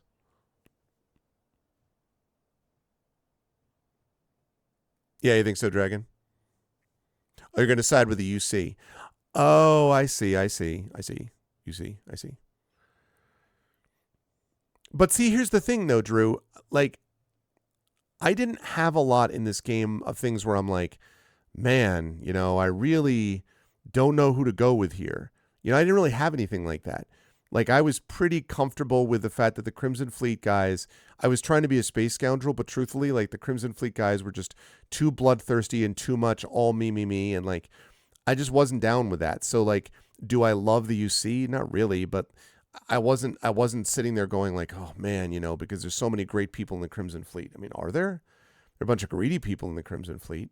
So if I played it again, I wouldn't be like, oh yeah, let me do something different. I'd be like, no, I want to play. It's like playing D&D, or I don't know, that's not the right term. It's like playing Choose Your Own Adventure where you feel like you made the right call a bunch of times and then playing it again and so you can make the wrong call. Like, it's still the wrong call. I still wouldn't want to side with the Crimson Fleet. I still wouldn't want to side with the Hunter. I'm not going to play this again and be like, now the Hunter is the one I back up. I don't think so. So that's the only issue, is I feel like the decisions here are not ones that I may, and I don't know what that says about the game or about me, but I didn't have a lot of decisions where I was just like, man, I just don't know. I didn't get a lot of that here. Yes, exactly, Jasper. You know what I would have been fascinated? No, I know. I think that's cool, Drew. I mean, I am interested to see how you feel about it, but I just can't go down with I just can't. The bad guy thing just doesn't work for me. It just doesn't click with my personality. The thing, Jasper, I think you're totally right, and I do wish if the Crimson Fleet had said stuff like, there are people on this planet that we have to get medicine to, okay? And we can't get medicine to them because pharmaceutical costs are too high, and so we're just stealing it. And then you talk to the UC people and they say, the reason that the costs are so high is because they're being stolen. We're sorry about people on planet XQY, but the reality is that we need to do this so we can try to maintain lower prices for everybody and we can provide pharmaceuticals to everybody.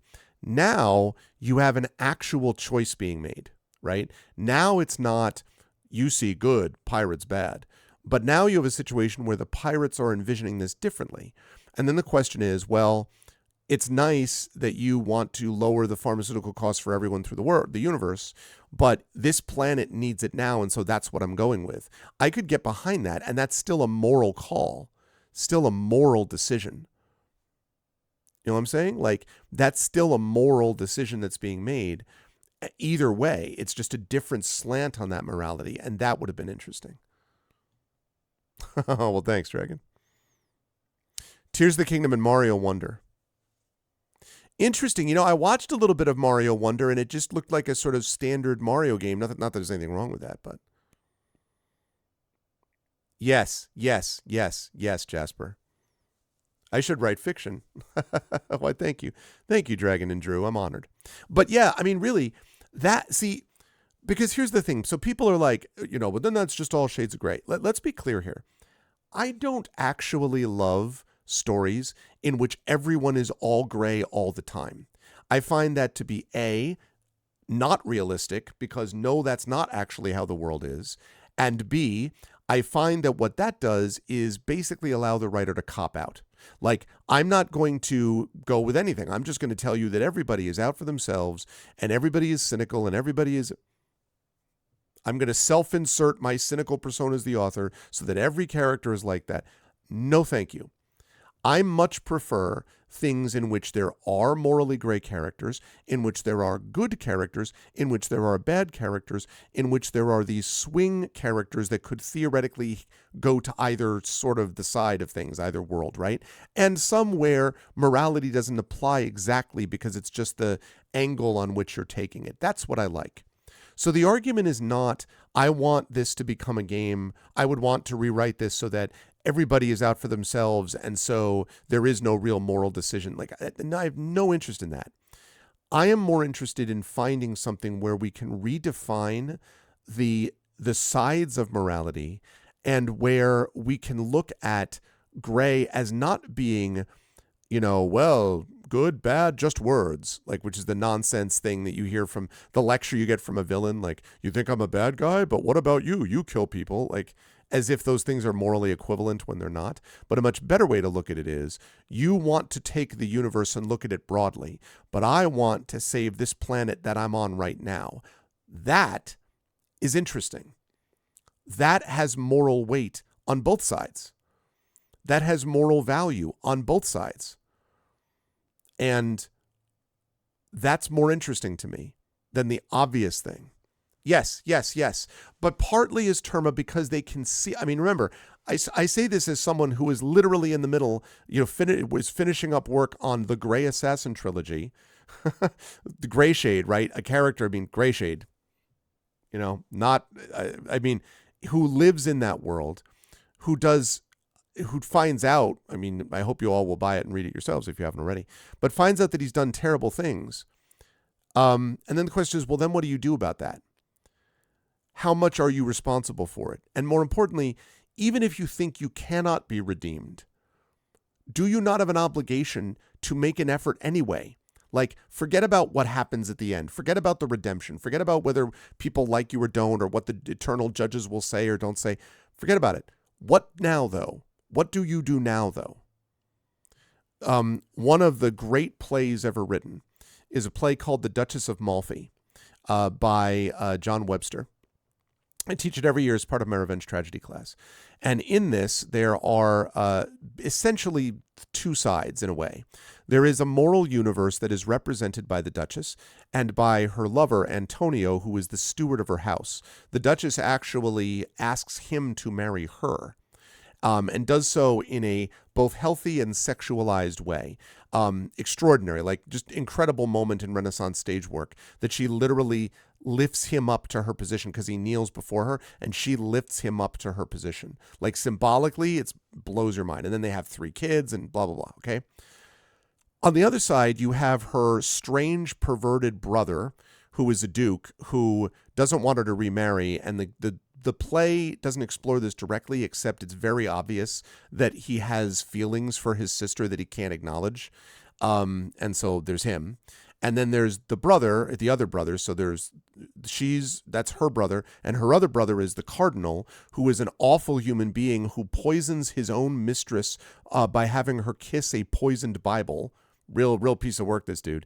Who doesn't want the Duchess of Malfi to marry because he wants to get her money after she dies, which will happen because now she's a widow and her husband passed away just from natural causes. Okay, so why am I telling you all this? Because Those are two clearly distinct universes. The Duchess and Antonio, who represent a kind of moral universe. Think of a Venn diagram, those two circles.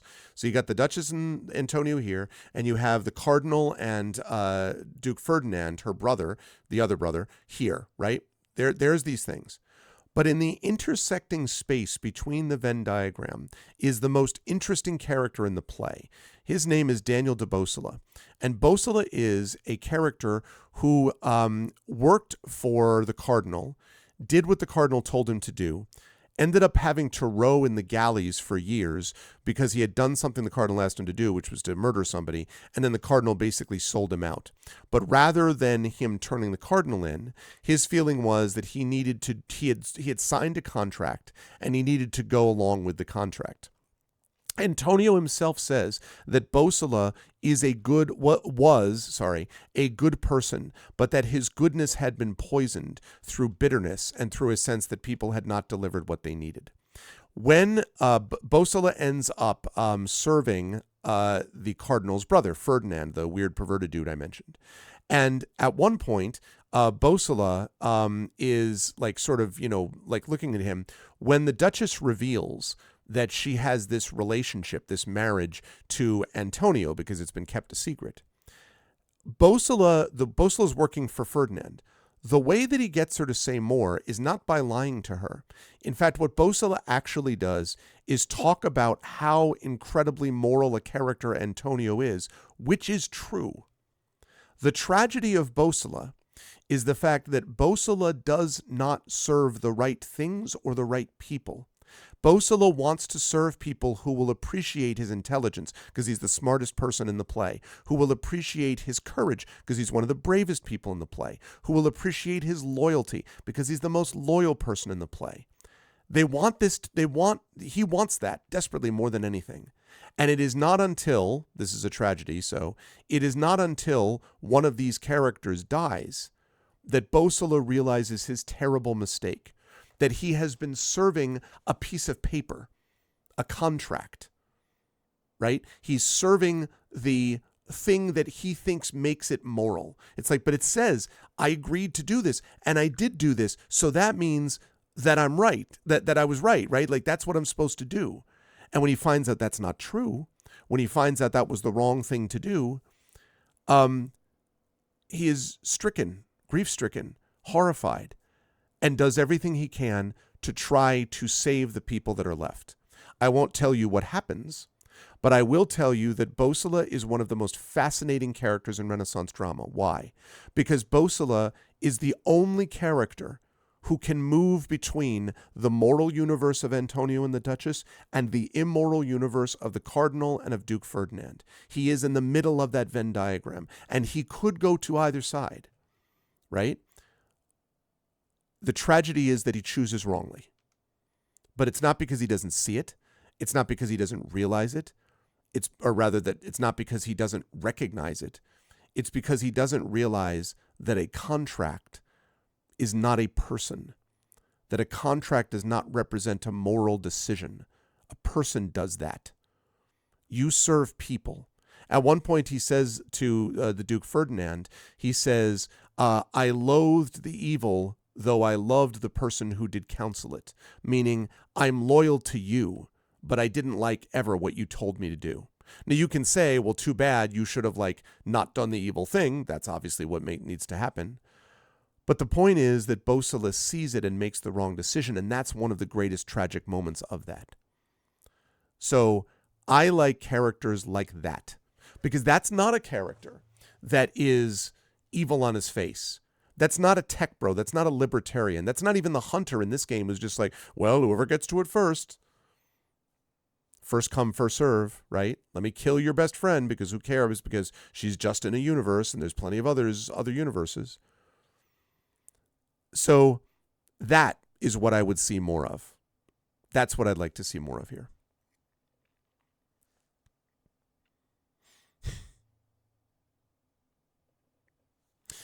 So let me answer Jimbo quick and then I'll come back to his tournament. I'm waiting until the credits are over and then I want to see a little bit of this New Game Plus thing and then I want to go back and just go basically reload it and go back and do what I actually would do, which is just go back into my universe, and then we'll stop. And there is one other game that I want to share with you folks tonight, which is a shorter game. But I'm not going to be extensively doing New Game Plus, I'm afraid, Jimbo. Again, I will probably be interested in doing the DLC, like when Shattered Stars comes out. And I'll definitely be interested in checking that on other quests. But, there is going to be a surprise game. Yes, there will be. I am going to do a surprise game. Well, I like seeing, the only thing is, this is kind of a weird thing for me. I guess I like seeing all the credits. I don't know. I've always been that way ever since I was a kid. Like, whenever I beat a game, I watched all the credits because I felt like it was sort of, I don't know, like a requirement. Like, not a requirement. It was like honoring the work that they did. Maybe that seems silly. Back to what you said, Esterma. I think I agree with you entirely about what should be the case. And I agree with Drew that the rest of the world is there, or much of the rest of the world, not all of it, but much of the rest of the world, even if we're not. I am glad that there were people like you in those positions who could do those things, helping people rather than death by spreadsheet, right? So I give you credit for doing that. But it's obviously a Band-Aid to a much more complicated situation. Yes. And that's something which is, but do you see how much more interesting that is than the sort of binary, like, well, I'm not constrained by morality. And then they basically do a bunch of selfish crap and pretend that they are in the middle. I don't believe in good or bad. I just believe in, no, you just believe in selfishness. And at its core, evil is, I think Dragon will agree with me on this, evil always has grandiose claims. At the very bottom of evil, the very core of it, is the smallest, pettiest thing you can imagine. And it is the child's I want. That's the core of evil. I want. And I don't mean I want, and then you look at what you need and what you want, and you have a right to say what you want. I'm not talking about that. I'm talking about the core of evil is I want, and thus I will take from you, from them, from everybody. I want. That's actually what evil is. At its core, I believe, is the pettiest, smallest thing. You can gussy it up. You can put it all together with, armies and everything else. But if you reduce what happened, for example, in the Holocaust to the evil of one man, a small, rejected, desperate child saying, I want. And that, to me, that's the fundamental core of what evil is. What you're talking about, Terma, is actual gray, where you're really trying to find the moral position in a way. It's the neutral good, right? Between lawful good and chaotic good. It's kind of the neutral good. It's trying to find the best way between things. But I don't think it's just, let me do an equal number of good things and evil things and then I'm balanced. Because, no.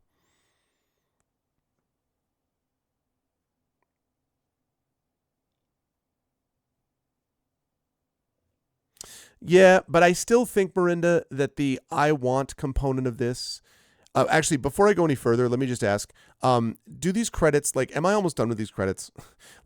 You know what, I'm going to... Okay, look. I tried. I really did. Whoa. Okay. Let me check this out. Starborn, that's what you have become, a being who's touched the infinite. Your story is over, will begin anew in this universe and countless others. You remember all you have learned, your possessions and everyone you knew has been left behind. Explore this new universe and all it offers, and perhaps take another trip through the Unity.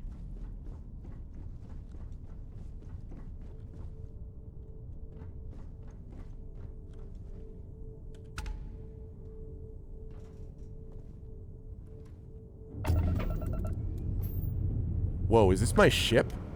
Oh, snap. I get that ship, though? That's pretty cool.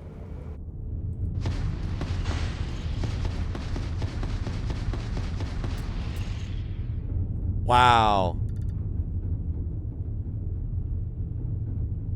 That's pretty cool. Pretty slick ship.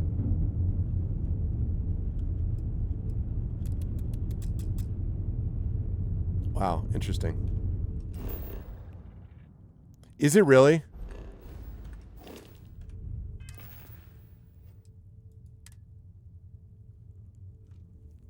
Whoa.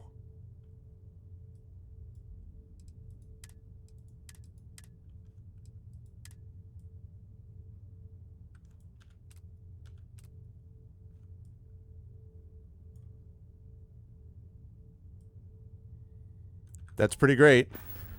That is pretty great.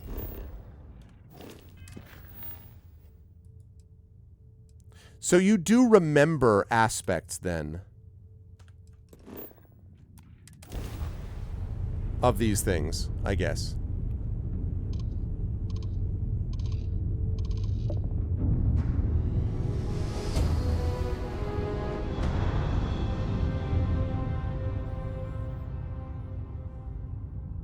Unidentified ship,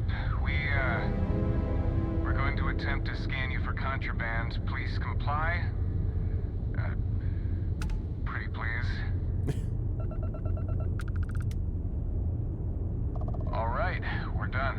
You're cleared to land at New Atlantis. Pretty please. I want to check something.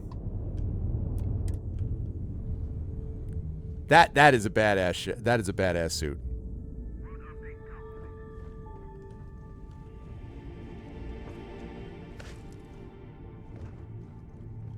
This ship is awesome though. Like, yo, I mean, like that's pretty amazing. To get back to the point, by the way, that you folks were making, again, I don't think. I just think that we have a tendency to be very reductive with these terms.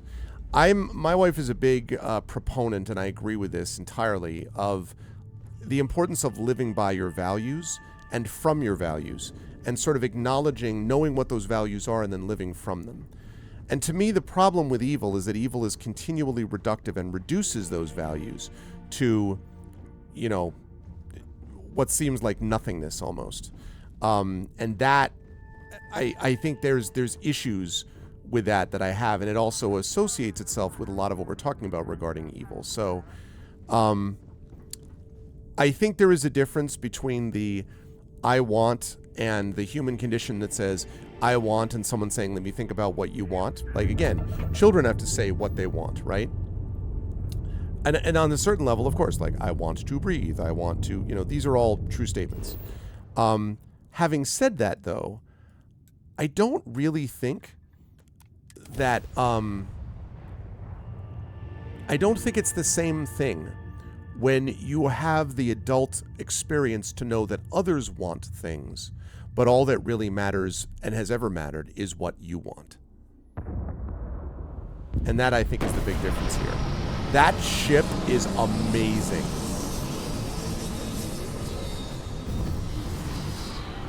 Wow.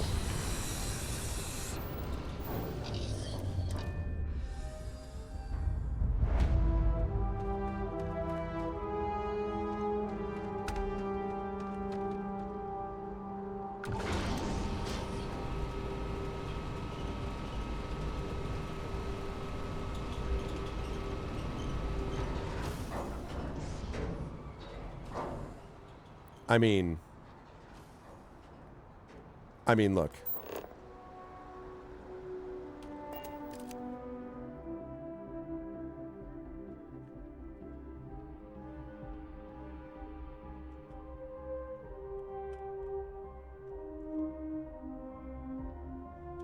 That ship is wild.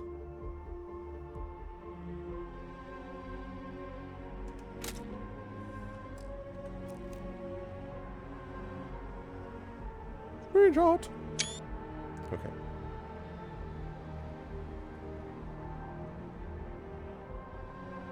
Right, but I think fundamentally that evil is at its fundamental base level.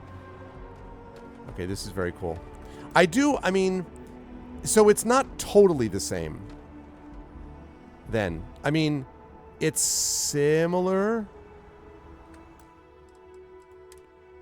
but it's not totally the same. Starborn Guardian.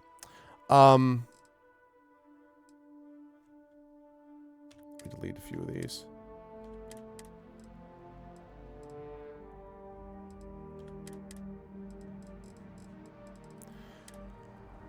I think at its base level, it is selfishness.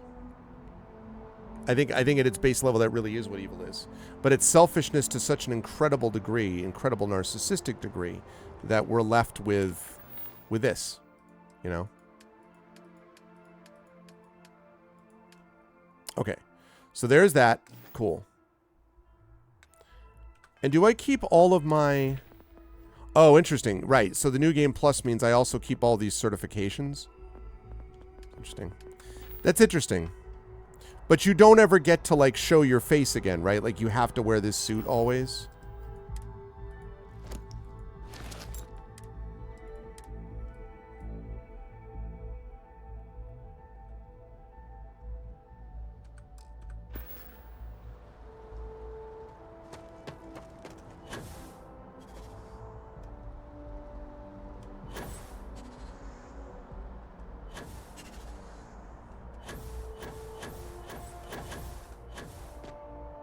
Yeah, like, can't I could show my face, couldn't I? Like, I mean, like, I'm not saying the game may not allow it. I'm just saying, like, I could theoretically do so.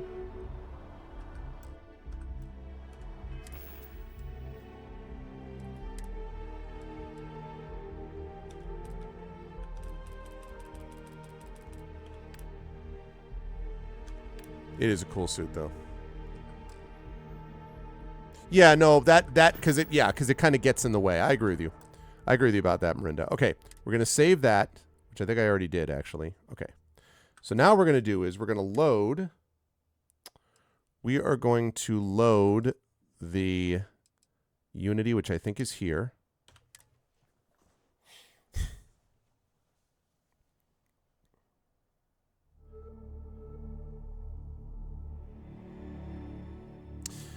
That's interesting. Yes, I have heard that theoretical possibility, actually, Isterma, for sure. Okay, so here's what I actually would have done.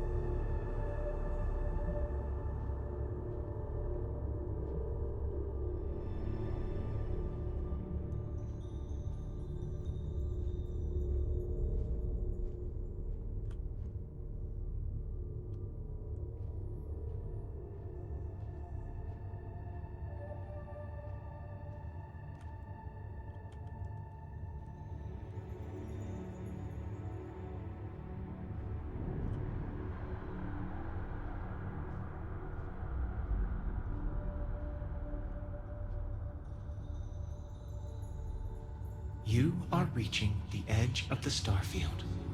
Go further, and you will return to your original universe. Yeah, it's interesting. We will be waiting for you, should you come back.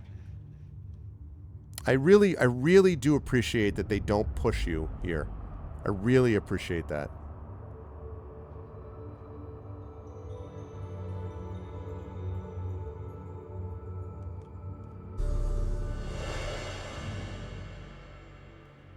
Okay. Rebuild the armor in a ship to return to the Unity. Oh, hey! I did not think I would see you again. I almost walked in myself, but I thought, what if someone else came back and they were alone? But at some point you will. The Unity may wait forever, but there will come a day when we cannot remain together. No matter how much we wish it. Still, I will remember the moment when you chose me over the infinite. Now that you have seen the Unity, what are your thoughts? It's, Unity me totally needs to install a bed in there, get some beauty sleep. I was afraid the Unity was going to be something else. Something terrible. But there was only me. And she was kind. So Andreja walked out too.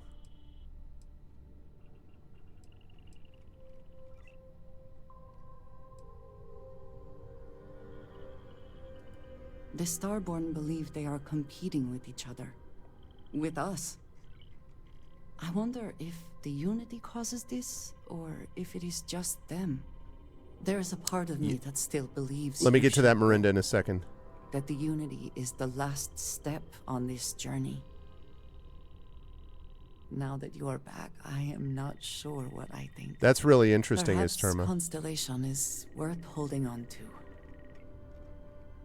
Even with the feeling of destiny in the distance. What was I going to say? Well, isn't this a surprise?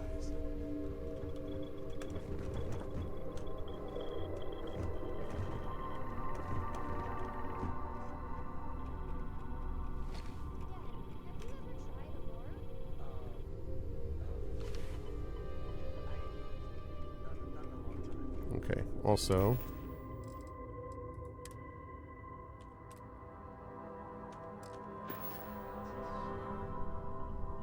Don't know why I still have my outfit on, but okay.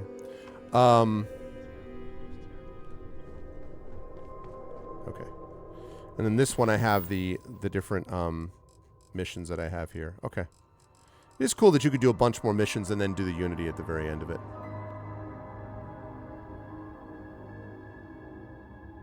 Yeah. Okay. Anyways, that's what I would actually have done in, like, if I faced this in real life. Okay. Very cool. Very, very cool. Really enjoyed this game a lot. Really enjoyed it a lot. Now, we are going to play something else. I do have a surprise game as promised, but I really enjoyed this a lot. And there were a lot of, you know, so in the end, the game is going to end up being about almost 87 hours that I played. Good stuff. Yeah, I'm going to tell you. I hope you'll like this, Echo. This you may or may not like this. I'm not sure. We'll see. Give me 1 second. I want to pop over to comment about something Miranda said.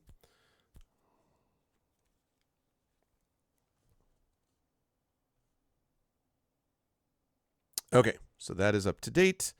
Thank you for the mod support, Vortex. And I think... Let me make sure I have it here. Yeah, I do. Okay. I'll talk about what we're going to play in a second. I just wanted to quickly comment about this fact, which is that I totally agree, Miranda, that one of my big problems with the multiverse stuff is the same problem I have with sort of Nobody Ever Dies in comics, which has become, you know, that's changed somewhat over the years. But if you can just, like, you know, retcon everything and you're just kind of like, nope, all right, well, then everyone's back a lot. Then nothing really matters and you can't trust that anything matters or that the stakes mean anything. And so if you do, and I've seen situations where you could resurrect a character and have it make sense, but it has to be very limited. And if you could just be like, well, there's 35 quadrillion, zillion Googleplex other versions of this person or whatever, it just loses a lot of that power. That's one of the reasons why I think, again, the Spider-Man multiverse stuff, the Spider-Verse stuff is so incredibly well done because it acknowledges the existence of these multiverses, but still makes you care about the people in this one, like this Miles Morales. You know what I mean? So, no, it's not Heroes of Might and Magic 3. It is not. Okay, so game complete as far as I'm going to play this one for now. Really liked it. Game is complete, but we're not done. We are going to play something different, and so I am going to thank those who are watching here. For that, I'm going to change up my menu here so we can play this thing, which is extraordinarily different. Completely different. No, it's not Hand of Fate.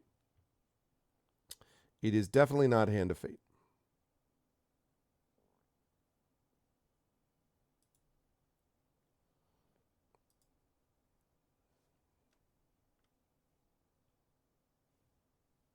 Okay. Stream Manager, edit stream info.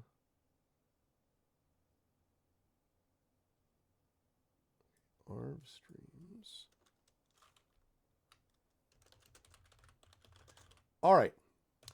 So the game that we are going to play comes to us thanks to our my press contact at Inkle. So I want to thank her for that, which I believe is Emily, and I'm forgetting her last name. As opposed to Emily Bell, I do know her last name. It's another Emily. I need to find out again who it is, and then I will thank her properly. But this game that we're about to play comes to you from Inkle, I believe, and it is called A Highland Song. Now, for those of you who don't know what this is, my understanding of it is that this is basically a platformer that is a rhythm and music game that also has a very cool story component associated with it and is running through the hills of Scotland. It's very, very cool. And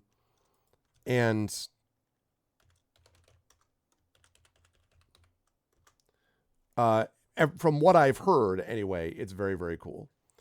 And so that is what we're going to be doing. Yes, Inkle of Sorcery fame. Let's see. No, that's not the wrong idea. What you said is what I know. You are the only you. But what I'm saying is determined. My point is, in Spider-Man, in the Spider-Verse, the point is you are the only you. So many times, as Miranda is saying with multiverse stories, it doesn't feel like that. It feels like it doesn't matter if this one dies because there's a million others. The whole point of the Spider-Verse is, like I said, but Miles Morales says in Across the Spider-Verse, I'm going to do my own thing because he, right now, at this moment, him is his own thing. That's the thing that's different. So, yeah, no, I mean, I'm with you 100%. Believe me, I agree with you. Okay, so...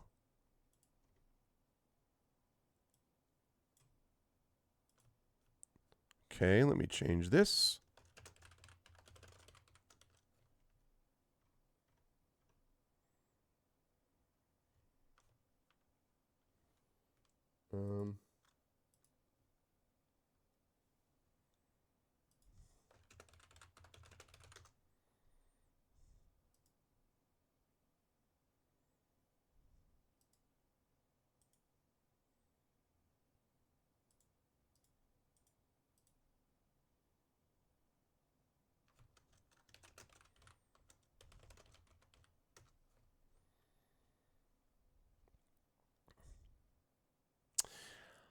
That sounds very. I think you may like it, Echo. I don't know. We'll see, but I think you might be interested in this.